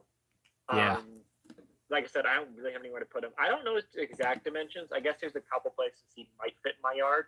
But again, don't really have a swamp theme. But I'm kind of tempted more and more because, like I said, I have nowhere to put Yoda, and the Ogre and this guy and Yoda would make a pretty killer swamp theme. Yeah, I don't have like anywhere to fit them all. So Right. I don't know. He's awesome. Yeah, I think he's still cool. But yeah, that mech there, I'm not a huge fan of how exposed, but yeah, he's still awesome. Yeah, I also worry he's overrated. I worry about the Yeah. having him to crash at 30, or you can get mud on it and probably wreck it pretty bad. Yeah, I might. And I guess one of the only other complaints is I'm sure this is stuff but why is he RGB? he doesn't need Yeah. to be. It kind of does look a little cheap in the eyes having that slowly color changing LEDs. I'm sure that's some like the levitating replay where you can turn that on and off, but still it does look a little cheap having him RGB all the time. Yeah, he just doesn't really need that. I agree. No, like it works, but only if you have a standalone theme or something. If you're actually going for a swamp theme, you can't have them be like orange, and purple and stuff. Like the blue and green kind of works. I kind of wish that Home Depot with their color changing stuff would have like an option where you get to select all different colors, because like the fact that color changes isn't the problem. It's the fact that you're seeing all the colors, you know. So if you could select like just blue and green, then it would look really cool, you know. Right. Yeah, that's true. Yeah, he's all right though. Here's a Gravedigger guy. I'm really interested about him and his base. Like, he has to have a metal base, but like you don't see anything in his class. And I love that they're doing that. It makes it so much more realistic having this mound of dirt. Yeah. Especially if we have him on the flat surface. It's really hard to hide bases on a flat surface. It's easier to hide than the photograph. Right. Yeah. Like stuff like using indoor haunts. Obviously, you wouldn't use an indoor, and I'm like 90% sure that he is outdoor rated. He must be. And I don't see why I wouldn't be. I agree with you when you said his animation's kind of unnoticeable. I think if you're close enough to him, you would notice it. But yeah, you won't like notice it like the second it's coming up. You would notice it like a couple seconds after like your reaction time. And you'd probably like look down and be startled kind of thing, you know? Like it wouldn't be something that your attention is drawn to, but you would notice it, I would think. Yeah. It looks like it like only pops up a little bit too. Like it's not a very big jump scare too. Yeah, it only needs to. You gotta think really small pop-up mechanism in there for like the height, you know, compared to something like Skill Crane. Right. But yeah, he's great. I think Ryan said this in his video, but I think this is probably one of the jump scares where the like both animations work. Not only him popping up, but the retracting. Because with a lot of stuff, the retracting animation doesn't always look that smooth.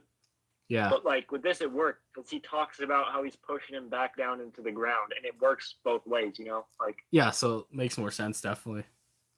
Yeah, but I think this is great. This is one thing that I think I thought of quite a few years ago, and it was like, hey, why is we never had like a pop up grave digger or something like that? Like it's something that seems so obvious now looking at it, like. A lot of Home Depot stuff in the lineup is just like things that seem so obvious looking at them now. Yeah. That like no one's ever like really thought of or tried doing. You know, it's kind of funny. Yeah, it is. Yeah, like the app skeleton. It's like like no one really thought of that anytime soon. I know, like that's awesome that they're finally doing that. Oh yeah. Yeah. But yeah, this Gravedigger guy. My personal opinion is like. I think he's just all right. Like, I'm not the biggest fan of the animation. I think it's unique, but I just wish it was more and just not that low to the ground. But he's still decent. Because he only has two animations. He only has the mouth and the pop-up. I think if he had looks like we got like the shovel moving, then maybe the pop-up would be more noticeable, you know? Right. Because he can't have, I agree, he can't have too much upper body movement or else it draws away even more from the jump scare. Yeah. But I think he just needs a little bit more movement in general, because the mouth movement only makes him feel very static. Like, he's very well detailed though, and the face sculpt is interesting. He kind of has Boogeyman's face, like with the eyes sewn together. It's interesting. But I think this is probably my favorite Groundbreaker they've done. I think the mound very, very unique. It probably look really smooth if you have him set up on graph, you know. He's cool. I agree with you. It'd be a little hard to use in a font, but it's cool. I like it. Yeah, one thing it would be cool if they just did something to draw more attention down there, but yeah, he's decent. Yeah, or like a lighting effect. I imagine there probably is. There's probably more than just the eye lights. Like maybe there's a light coming from the dirt, and that would draw even more attention to it in the dark. Yeah. But I agree. If he had shovel movement or something, that would have been cool. I don't know. Right. Hard to say. Yeah. Oh, there he is. He looks cool though. And next up here, we got the zombie trio. Yeah. This is the spot I for love the the zombie trio. Yeah, I'm really excited for this. I guess we already talked about this one earlier, but now we can just see what's in there.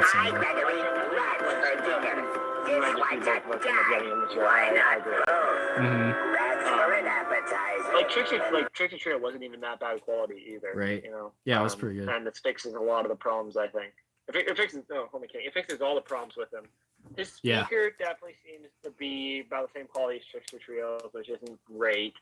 I think that's. I think all the pack animatronics are gonna have the same speakers. SVI, I think, fixed quite a few of them by the looks of it. With stuff like the Skelly speaker seems pretty clean.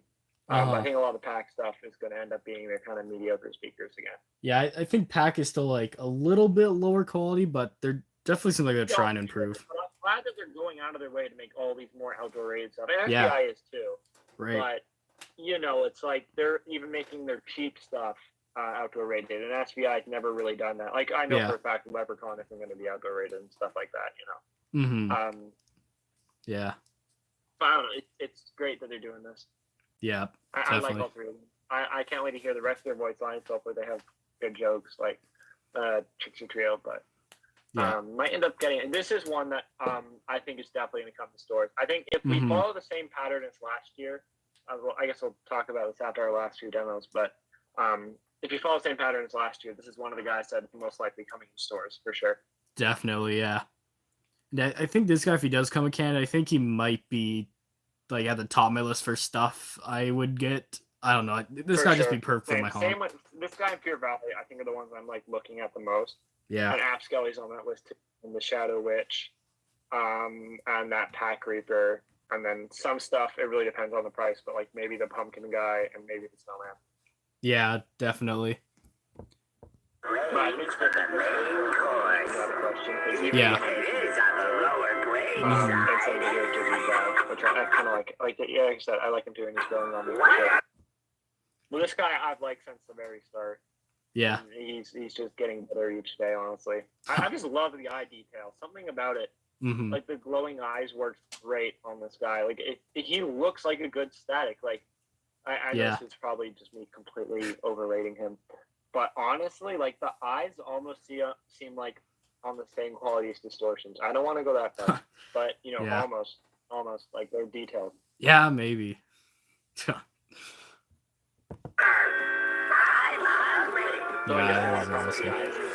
They're looking down and up, and it kind of looks a little weird when they're not stacked.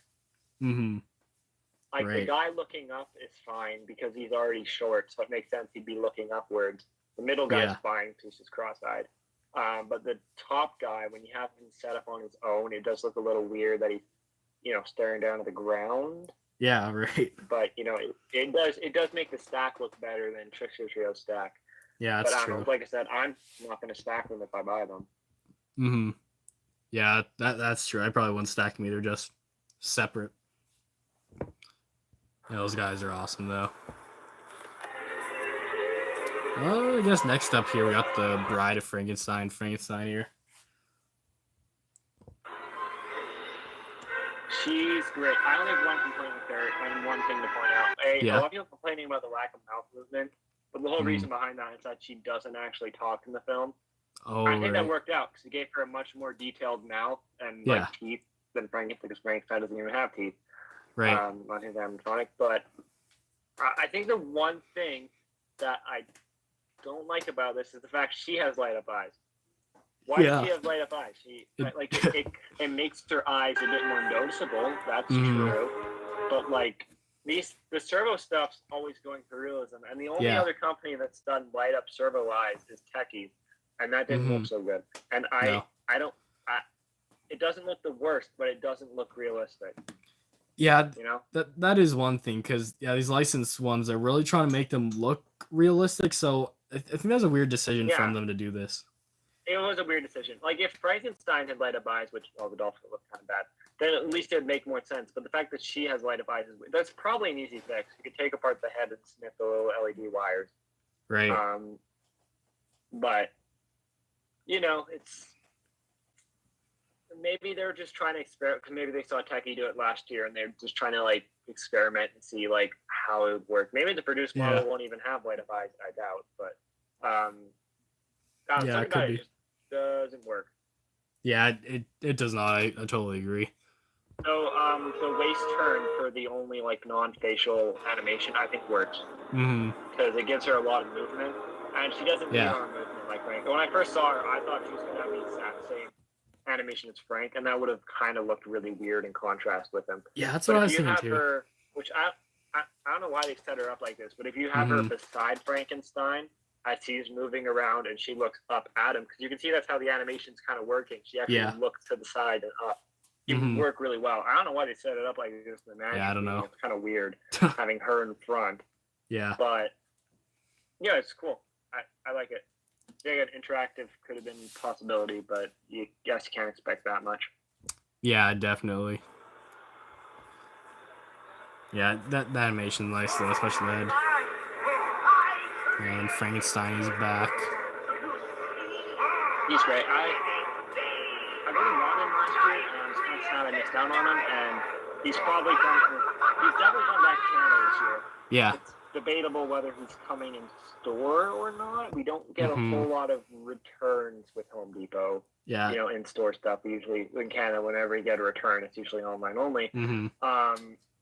Which means the bride would have to be online only, which I could definitely see. But I don't know. It's hard to say. Yeah, I could see this too being online only. I don't think they'd bring him to stores here in Canada, but because they will be online only. Because if you ever knows, the online only stuff's actually slightly more expensive than the in-store stuff would be. Oh yeah. Which means that we were probably not going to get Frankenstein's price error again. Because I don't think they intended him to be $280. And if he does come back in store, they're probably going to fix that. And if he's online only, he's probably going to be $300.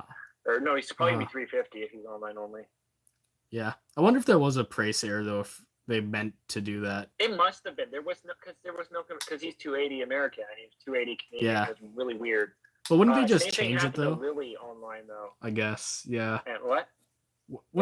Yeah. Like Lily had the same error when we did our live stream and she was released on the website or something. Like House of Doom pointed it out, and she was also $280 Canadian, but then she got fixed and she was turned to $350, I think, by the time that she came to saw it online. Yeah, she was. Yeah, I don't know. I guess it might have just been an error then.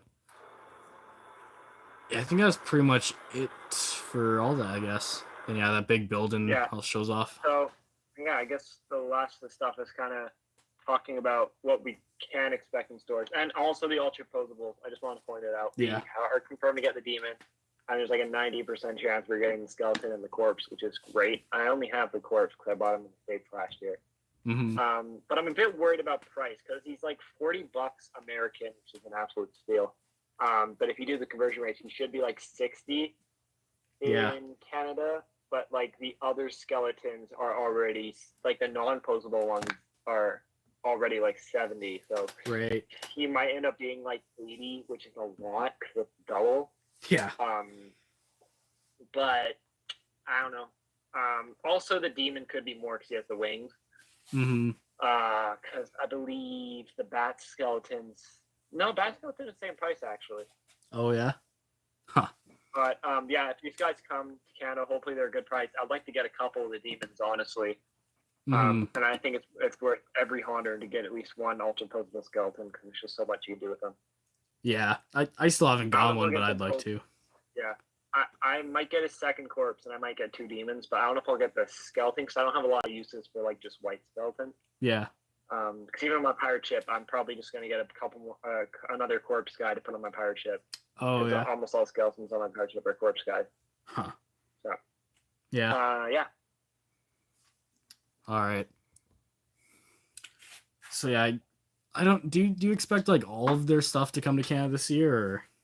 I don't know. Is there any way you can pull up JA's list, or so we can kind of just go through and see like Because I'm starting to think quite a bit of it might be fake. I think. Yeah. I kind of expect that from the start. I knew not to get too excited because, yeah.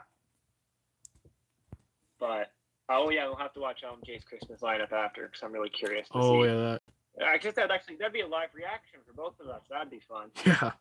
Well, I think this is his channel. Let's see. You have to go to his post though. Yeah. I don't think he put it on shorts. I don't think. Was it Jay? It might have. Yeah, I think it was. It was quite a while ago. It's like the second or third day stuff that was it. Yeah. See, he had association with the Barnyard Butcher leak. At least he went out and admitted it was fake. But I don't know. Yeah. It gets you thinking how true it is. He did post all the official descriptions though too. So Yeah. I don't know. Yeah, I found the SKU He's list. an interesting source. Yeah. Yeah. So you can see he has Gilman and Amiphitep, and I still believe those are going to happen. I theorized that since like February that we're going to get Gilman. Yeah. Jacko Monster, definitely realistic. I think it's Evil Snowman and Cyclops and Evil Leprechaun, I think, are unfortunately a bit of a might be fake because I think so. Well, we never got Carl last year. Right. And then like I said, I think the Evil Snowman and Evil Leprechaun, even if they come to Canada, they're definitely going to be online only. So they might not even come to Canada in general. Butcher Skeleton's been confirmed. I don't know why he's doesn't have his SQU link there because we did get an actual official one for him. Yeah. Cauldron Wishes, I hope they're online only. I really don't want them to take up a slot in stores. Yeah, I don't really care for them to be in stores. Yeah, Tricks or Trio though. I hope that. I think the new witch is supposed to be the Shadow Witch. Must I don't know, but I hope she's in stores because she's another one of those kind of hot items this year. Yeah, that'd be awesome to see her in stores. She can very well be in store. I think the zombie's going to be because they were the Tricks or Trio were in store last year. Yeah. Pro Doctor same. We had Plague Doctor last year. Pure Valley Wolf, like I said, very high chance because he's a return this year. No different than how we finally got Dean last year. The Fisherman, that could be online only because he's such a small prop and he doesn't fit with the bigger themes. Yeah. Frankenstein and Frankenstein's Bride, they're either both coming to store or both online only, but they're most definitely coming to Canada because they're going to be big items. Yeah. The Pirate Ship and the Shark, which isn't there right now, but I think those could be online only and select store things. Yeah, I think so. I know some of the bigger stores got some stuff that, for example, my store didn't get last year. I think the Skelly Dog, I wasn't never set up in my store and stuff like that. Oh yeah. The Scythe Reaper, we got the Witch last year, so very high chance we're getting him. Yeah, I think we're gonna get him. The Evil Barber and the Butcher is questionable because we didn't get Soul Slasher last year, but odds are we're either getting one or the other. I doubt both of them will be American exclusive. I really hope the Butcher comes. But if I had, see him. Yeah, if I imagine the Butcher would be because he's kind of just the more non-niche prop, and I think Evil Barber, if he comes, he's going to be online only. I don't see them bringing him to store in Canada. Right. Yeah. And then I don't even know what the Tricycle Girl's supposed to be. It's just another little tabletop thing. Yeah. And the only two that aren't on this list are the Clown and the Easter Bunny, which if those both come, they're probably going to be online only. Yeah, it does all say on here the statics. Yeah, below it. Murderous Maple, I think, is going... It's hard to say, because like I said, the only confirmed colossals we have coming to stores is the 12-foot skeleton and the 50-foot scarecrow. And like I said, it doesn't look like we're getting any other 12-footer returns. Right. So there's definitely room for Murderous Maple to be in store. Skelly Dog's going to be in store again. He's just another one of those things that everybody buys up. Right. We didn't get the gargoyles. I don't know what's up with that. I'd like to think we're probably going to get them because we got them last year. Yeah, but same with the archways. Don't forget the archways were all online only last year. Or sorry, the pumpkin was. We got the skull one in store. So it's kind of debatable whether we get stuff like the shark or whatever. Shark, like I said, he's big enough to be in store, I think, and too big to be online only, kinda. It's kind of a tough one to decide, and I'd like to think we're getting all three ultra posables in store most likely. Yeah, I think we're definitely gonna get the ultra posables. Yeah, just got some tabletops. And then tabletops. I wonder why he put a space there. Maybe like because he did say it had insider information, so maybe he knew stuff like Dean was coming, and he just didn't want to reveal it early. I'm not sure, but I don't I don't want to give him too much credit. Yeah. JA, no offense. But like that's just your average blow mold dog pieces. And then the mini 15-foot scarecrow. I don't know. I think if we're getting any of the minis, we're gonna get the skeleton again. Yeah. And we're gonna get the 15-foot. But Dean's kind of questionable whether we're getting mini Dean or not. Yeah. Oh, and there's mini levitating Reaper. I'd like this. We didn't get mini Inferno last year, which means that we're probably not getting all minis this year. No, I think maybe the skeleton, but the others I don't know. I think it's gonna be the skeleton and the scarecrow, because don't forget those are gonna be the two big colossals in store that we know of so far. Yeah, right. So I think those are the only minis we're gonna get, unfortunately. Yeah, I think so. But yeah, that's all the Halloween stuff now. I guess you have any other comments about it? Yeah, not really. I'm just gonna have to wait till they actually release this stuff. It comes in stores to get a more overall opinion. But any theories on what you think we're gonna get for the halfway drop? Ooh, yeah. I think definitely the licensed animatronics we might. For sure. I think we're gonna get Frankenstein, probably a restock of Frankenstein. Yeah. And the Bride of Frankenstein. It just kind of fits the pattern. Right. I don't think 15-foot Scarecrow, because he's the big item. He's not going to come until the drop, I don't think. So there's no stand-in for possible. There's no stand-in from last year's lineup for Inferno or the new Skelly. So we're probably going to get a couple more life sizes. I don't think Chucky or Tiffany either. Those are other big items. Yeah, maybe I guess that's true. Imhotep and Gilman. Yeah. That would explain why we haven't seen them. That's true. I could see that, honestly. I could see that, because I imagine they've probably been working on them since this time last year. Yeah. When Universal started announcing Epic World and all that. And they've just been convincing Home Depot to make these things. So they've probably had them ready since this time last year, after Frank sold hotcakes last halfway to Halloween. Yeah, probably. So maybe those are maybe we're just getting those two for halfway drop. And that'd be kind of epic, honestly. Yeah, I would. Everyone would be so surprised to see these two branded, and to explain why they're not at the manager meeting, because maybe they would just never come to stores, and they'd be exclusively a halfway drop, and then they'd be online only. Yeah, I could see that. Skeleton cat, maybe, because that's kind of the stand-in for the dog. Yeah.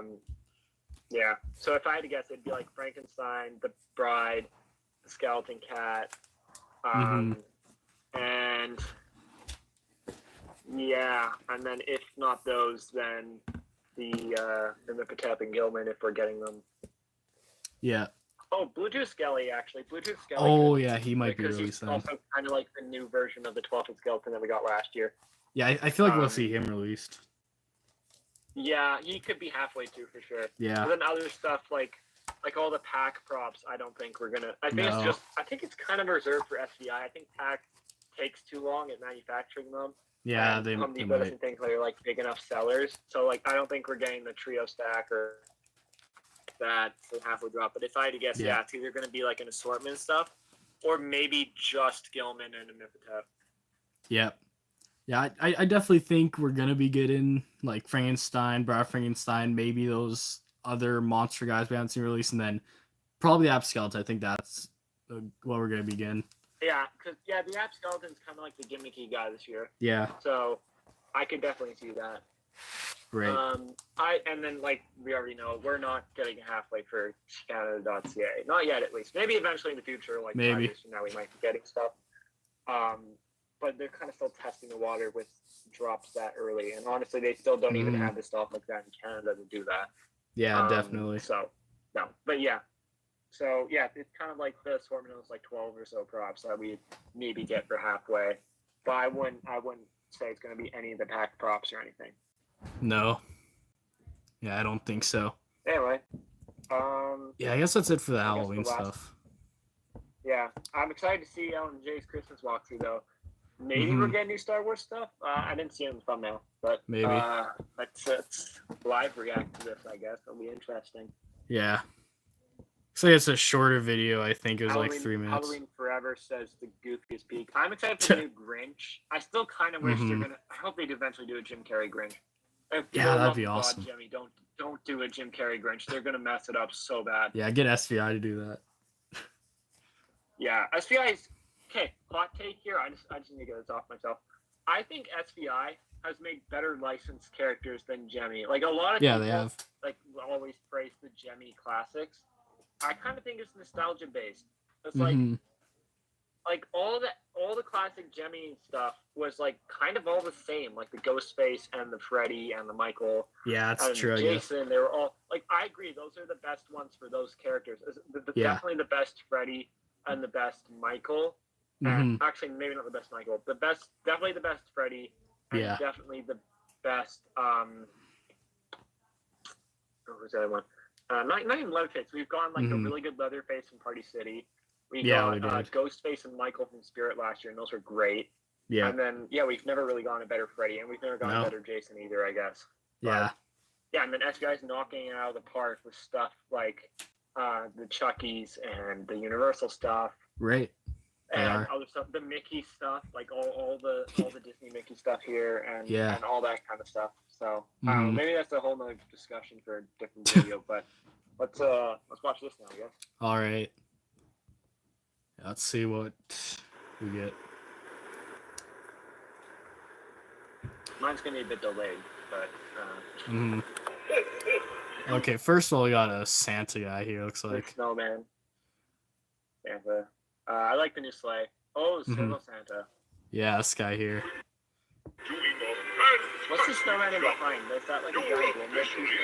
It looks like it. I don't think it's animated. Okay, I'm so glad, because we already knew we were going to Servo Santa. So glad they're doing this. The clothes on this guy, I don't know if I like them or not. They look so metallic and like cartoony, and that works for a Santa. Yeah. But like, maybe they're just not realistic enough to match the Servo. And I think the beard's maybe a little too yellow. I see what they're doing there, trying to make it look more like a real beard, but I think it's a little too yellow for a real Santa beard. Yeah, I agree. I like that servo movement though. I love that though. And it's so much movement for this character, like more movement than most of the other servos. I think the Nutcracker in the back there might be the new toy soldier. I would probably not get him. I like the toy soldier from last year. Yeah, you know what that snowman's actually looking like though? That guy looks like he's almost 12 feet tall back there. Oh, it could be. Yeah. That could be a 12-foot snowman. Yeah, he does look pretty big. They haven't done a 12-foot Christmas thing yet. Like, I get that they would have to make it a lot better quality than the Halloween ones, but like, there's so many things you could do. It's so much missed potential with Christmas. Yeah. Yeah, I do think he must be a 12-foot. I don't know. He does look pretty big there behind the Santa.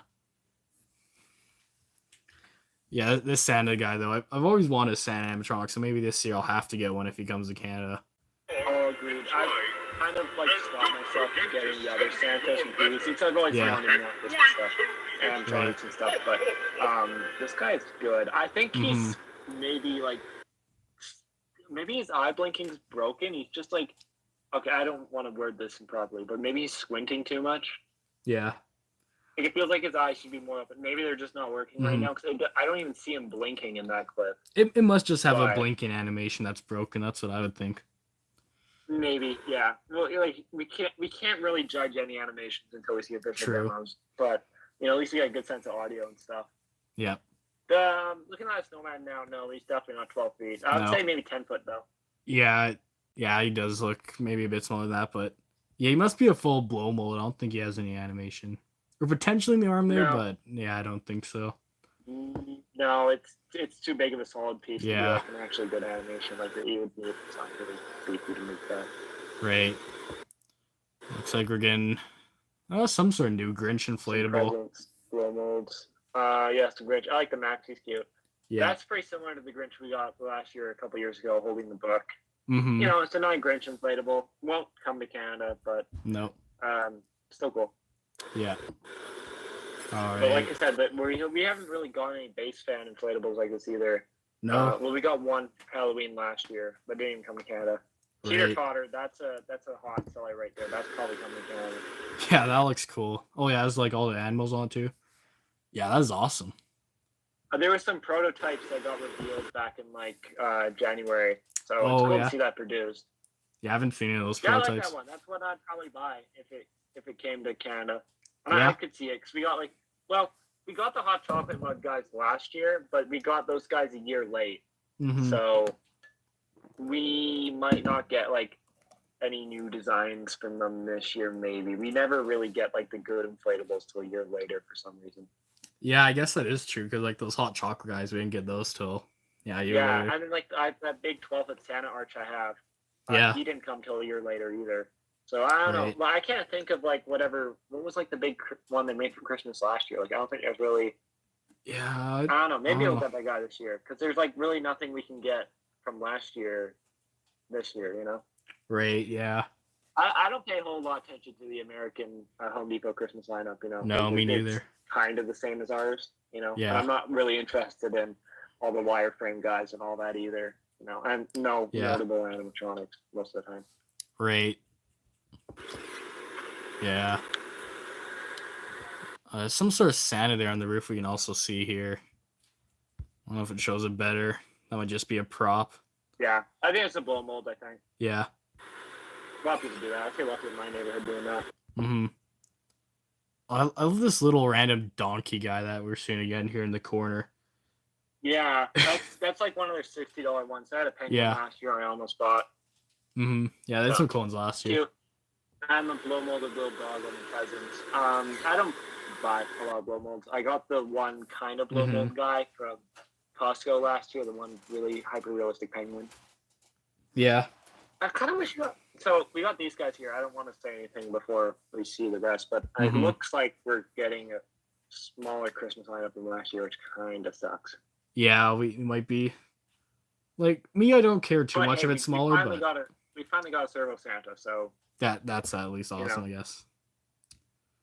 Yeah, let's see if we get demos of these guys. I think it must be demos in this video. yeah. Oh, first to actually turn over here. I'm interested about the Olaf and I'm interested about the Goofy. And like I said, I like the new Grinch Cry, the old one, but Mm-hmm. and then we're not getting Donald back. That kind of sucks. I was really hoping we get Donald in Canada. Yeah, I guess we're not. But this is a new Mickey, so maybe we're just getting the old Donald. This Mickey Yeah. has a new outfit, and the Minnie has a new outfit. Right. Yeah, I guess let's see what these guys do. I love the fact that the Goofy on stool, so it's more like in relevant size with the rest of it. Yeah. Not a creature was stirring. Not even a mouse. It looks like Mickey has similar animation to the old one, just new in look. I think his clothes are a little messed up. His way too. Like, I think his shirt needs to be readjusted over his hip loop. But Right. I like the old one. I like the old clothes. I don't know. Yeah, I think the old Something one's about him better. just didn't seem right. But yeah, a Goofy looks good. The new Mini, I've seen one photo of it. Looks okay, but I'm curious to see what Goofy does. Yeah, let's see Goofy here. Today, I'm going to show you how to build a snowman. Step 1, gather your supplies. A scarf to keep our snow bunny warm, and corn the for his audio's good. eyes. Yeah. And the animation's kind of what I expected. Mm-hmm. Honestly, I'm a really big fan of the Goofy guy here. Like, he's one of my favorite Disney Honestly, characters, Goofy- and Yeah, yeah. I was really tempted to get the Mickey last year. And Mhm. I feel like Goofy is like almost kind of one of those ones that would just work on its own. Because I got so many other Disney Christmas things that maybe Yeah. I don't even need like a Minnie and Mickey animatronic. And you can just have like the Goofy animatronic. And I have like Right. a tinsel decoration of Minnie and Mickey already. And that kind of just work, you know? Yeah. Because you feel compelled when you see these Disney guys that you kind of have to have all of them or you don't have like a good display. But honestly, Right. I'm also skeptical about Goofy because we didn't even get Donald last year. Yeah, we didn't. But I think that also due in part that we got Minnie, and Minnie was kind of supposed to be a hotter seller, you know, like they would sell better. Yeah. And seeing how we're only getting one new Disney one, and seeing just how small this Christmas lineup is so far, Mhm. yeah, we might get him in Canada. Well, I'll Hopefully. probably get him. He's got good voice acting. Goofy's just like one of my favorite Disney characters. Yeah. He's cool. And the clothing looks perfectly on him, and he's like detailed, and the animation works. Yeah, that's awesome. I think honestly, if he comes to Canada, I think he'd be one that I'd be really tempted to get. I just love how he looks and just such a good character too. He'd be awesome. Yeah, I still am kind of annoyed they don't give them mouth movement, but I know why. Yeah. None of the others do. But Goofy would have been like a really easy one. Like, look how big his mouth is. You could have totally animated that. Yeah. And I get why they didn't. It would have looked weird if he was the only one that had mouth movement. Yeah. But you know, it's like they still could have maybe gone away with it. Yeah, they probably could have, but yeah. He's cool. I like him. I think I was talking to you about this last year, but last year I was tempted to buy Mickey and convert him into a Halloween Mickey. That would have been so easy because they don't have mouth movement, so the audio works like perfectly. Like you just have no audio, and you don't have to worry about mouth movement and all that. Right. Yeah. Goofy's one that of Christmas though. Like Goofy's the perfect Christmas prop. Yeah. I like him. Yeah, I like him too. That brings us to step 2. Yeah, I really want Goofy here now. This looks so cool. Same. It would just be like such a dope prop to have him like on my porch, like in the donation box and all that. His shoes are like the perfect size too. I love how the proportions on him is just perfect, and they got like good proportions for Minnie and Mickey too. Yeah, they do. But like, yeah, I like Minnie's new outfit too. I think it fits her better than the old one.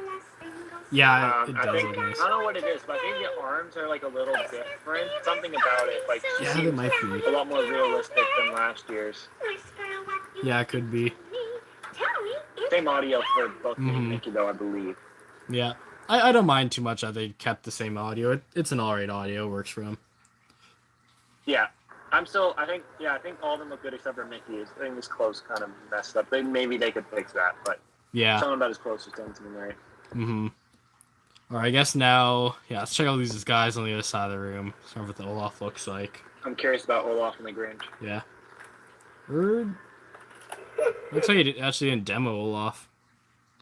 I don't think he has Try Me button there. Maybe he's not animated. I hope he's just not a static. He could have been such a good animated prop. Right. If I had to guess, I imagine he had the same idea as the Minion with like, well, maybe not moving eyes, but maybe he's got pretty big eyes. But yeah. That would really suck though if he is not animated, which he might be if he's not animated here. Yeah, of course I have the servo stand again. Yeah, he's cool. Yeah. You can't really see the eyes. I doubt the eyes do need a bit on this one. I can't tell if he has glasses. I kind of prefer when he's has some glasses. It looks like he has them. I think he does. Yeah, I think he does. Yeah, I like him. If he's a good price, I'll probably get him. He'd be kind of dope. Yeah, I'd like him too. Okay, I don't know about the Grinch though. Let's see him. He's better than any Jamie Grinch we've got. Yeah. But it's still not a Jim Carrey Grinch. Oh yeah, is that the arm movement?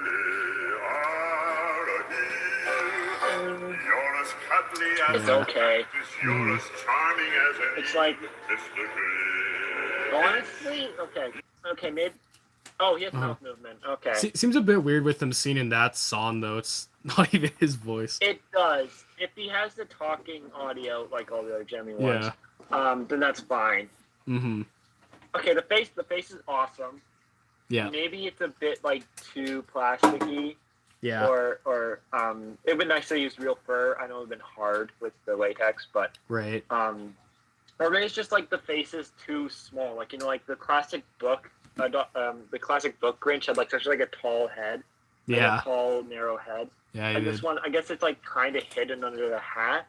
I think Right. the arm animation doesn't look good though. I like something about the like. I think that's the one thing the Jemmy one got right with the hip swaying and all that. It looked like what you imagine a Dr. Seuss character would do. Like with the fluidity of it. Right. The arm animation just doesn't work. No, I think it's still alright though, but honestly I'm gonna say I do prefer the Jemmy version just for the animation, but I do like the face sculpt in this guy. Agreed. I love the face sculpt in this one. It actually looks like a character and not just like an oversized plush. But yeah.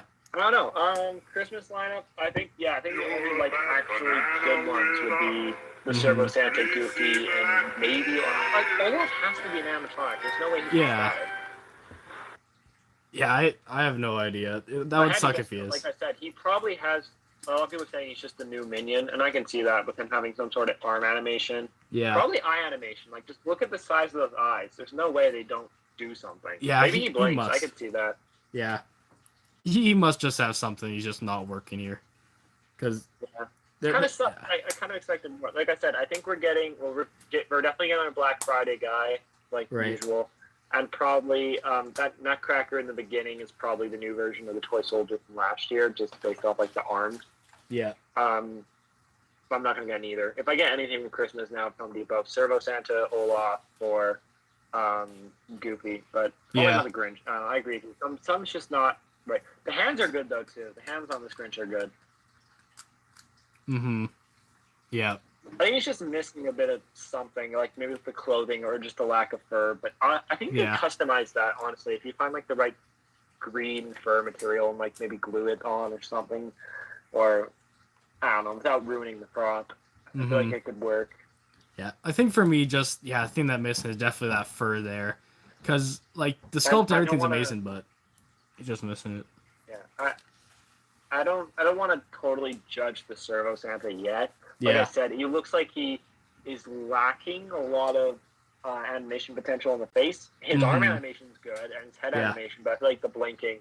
I don't think he even has eye movement. You can't even tell if his eyes are too shut. So hopefully it's either a sample issue or it's just this one activation or whatever, and the rest of the voice lines have more face movement. I don't know.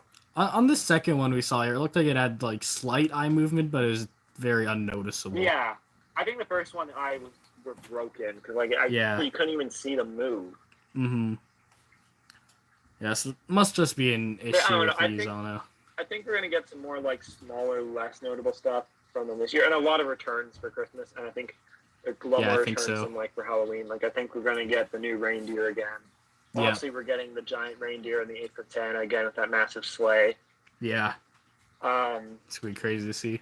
And then I think the only creepy Christmas thing we're getting this year is the Snowman, and I don't think we're gonna get. I don't think we're gonna get Scrooge back. It was okay last year. I almost. It was. Yeah, I'm just kind of impressed with their outdoor stuff last year, and this year it's like, but Servo Santa and Goofy and all that, I could see. I don't know. It's hard to say price wise. Servo Santa's probably $280. Like it must be. Goofy is. He can't be $200 like Minnie and Mickey. He's way too big. He's got to be $250. Yeah, he's definitely a more expensive one. Yeah, he's a lot of fabric too. It's not like he has more plastic pieces than the other one. Yeah, I guess. Like he has more animation. So, he's just a lot of leg pulls and stuff that the other ones don't have. So I don't know. He could be $200. I would totally congratulate him if he's $200. And if he shows up for like $280 in the Canadian stores, I'm buying him immediately. Yeah, me too. I think I'd buy him immediately if he is at a decent price point. He's just like a classic prop. And I think that's the one thing I didn't like about Minnie and Mickey either is the singing. And it's nice because Goofy's actually storytelling, not singing. Yeah, I like that. And it works better.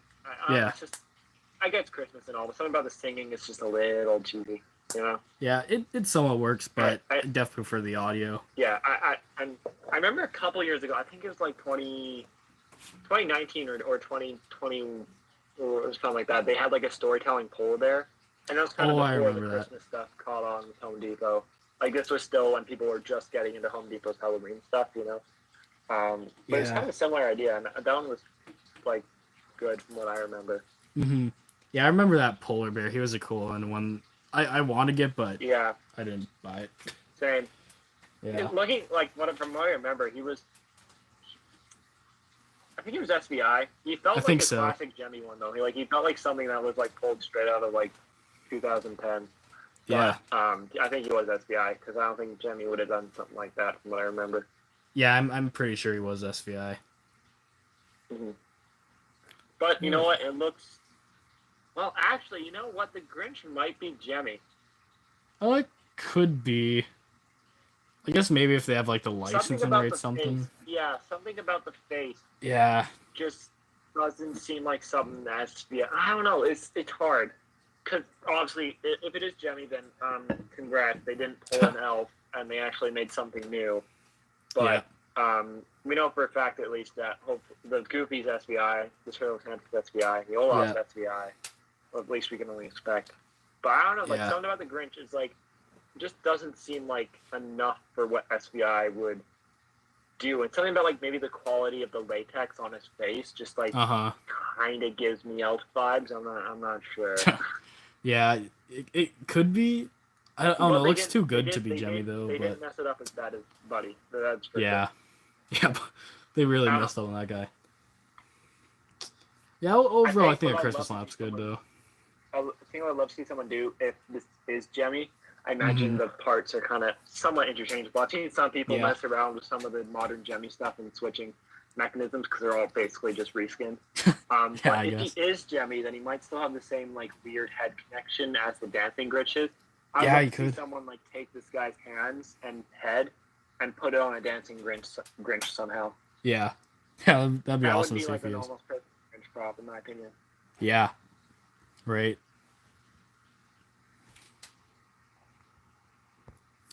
Yeah, I guess that's kind of it for their Christmas stuff. Guess is there really anything else to check out? It's kind of it for Home Depot. No, I think that's it for Home Depot. I gotta say, Christmas lineup, I'd give it so far probably a 7 out of 10. You know, there's some Yeah, I good think that's stuff good rating. and there's some mediocre stuff, and it's not that big so far.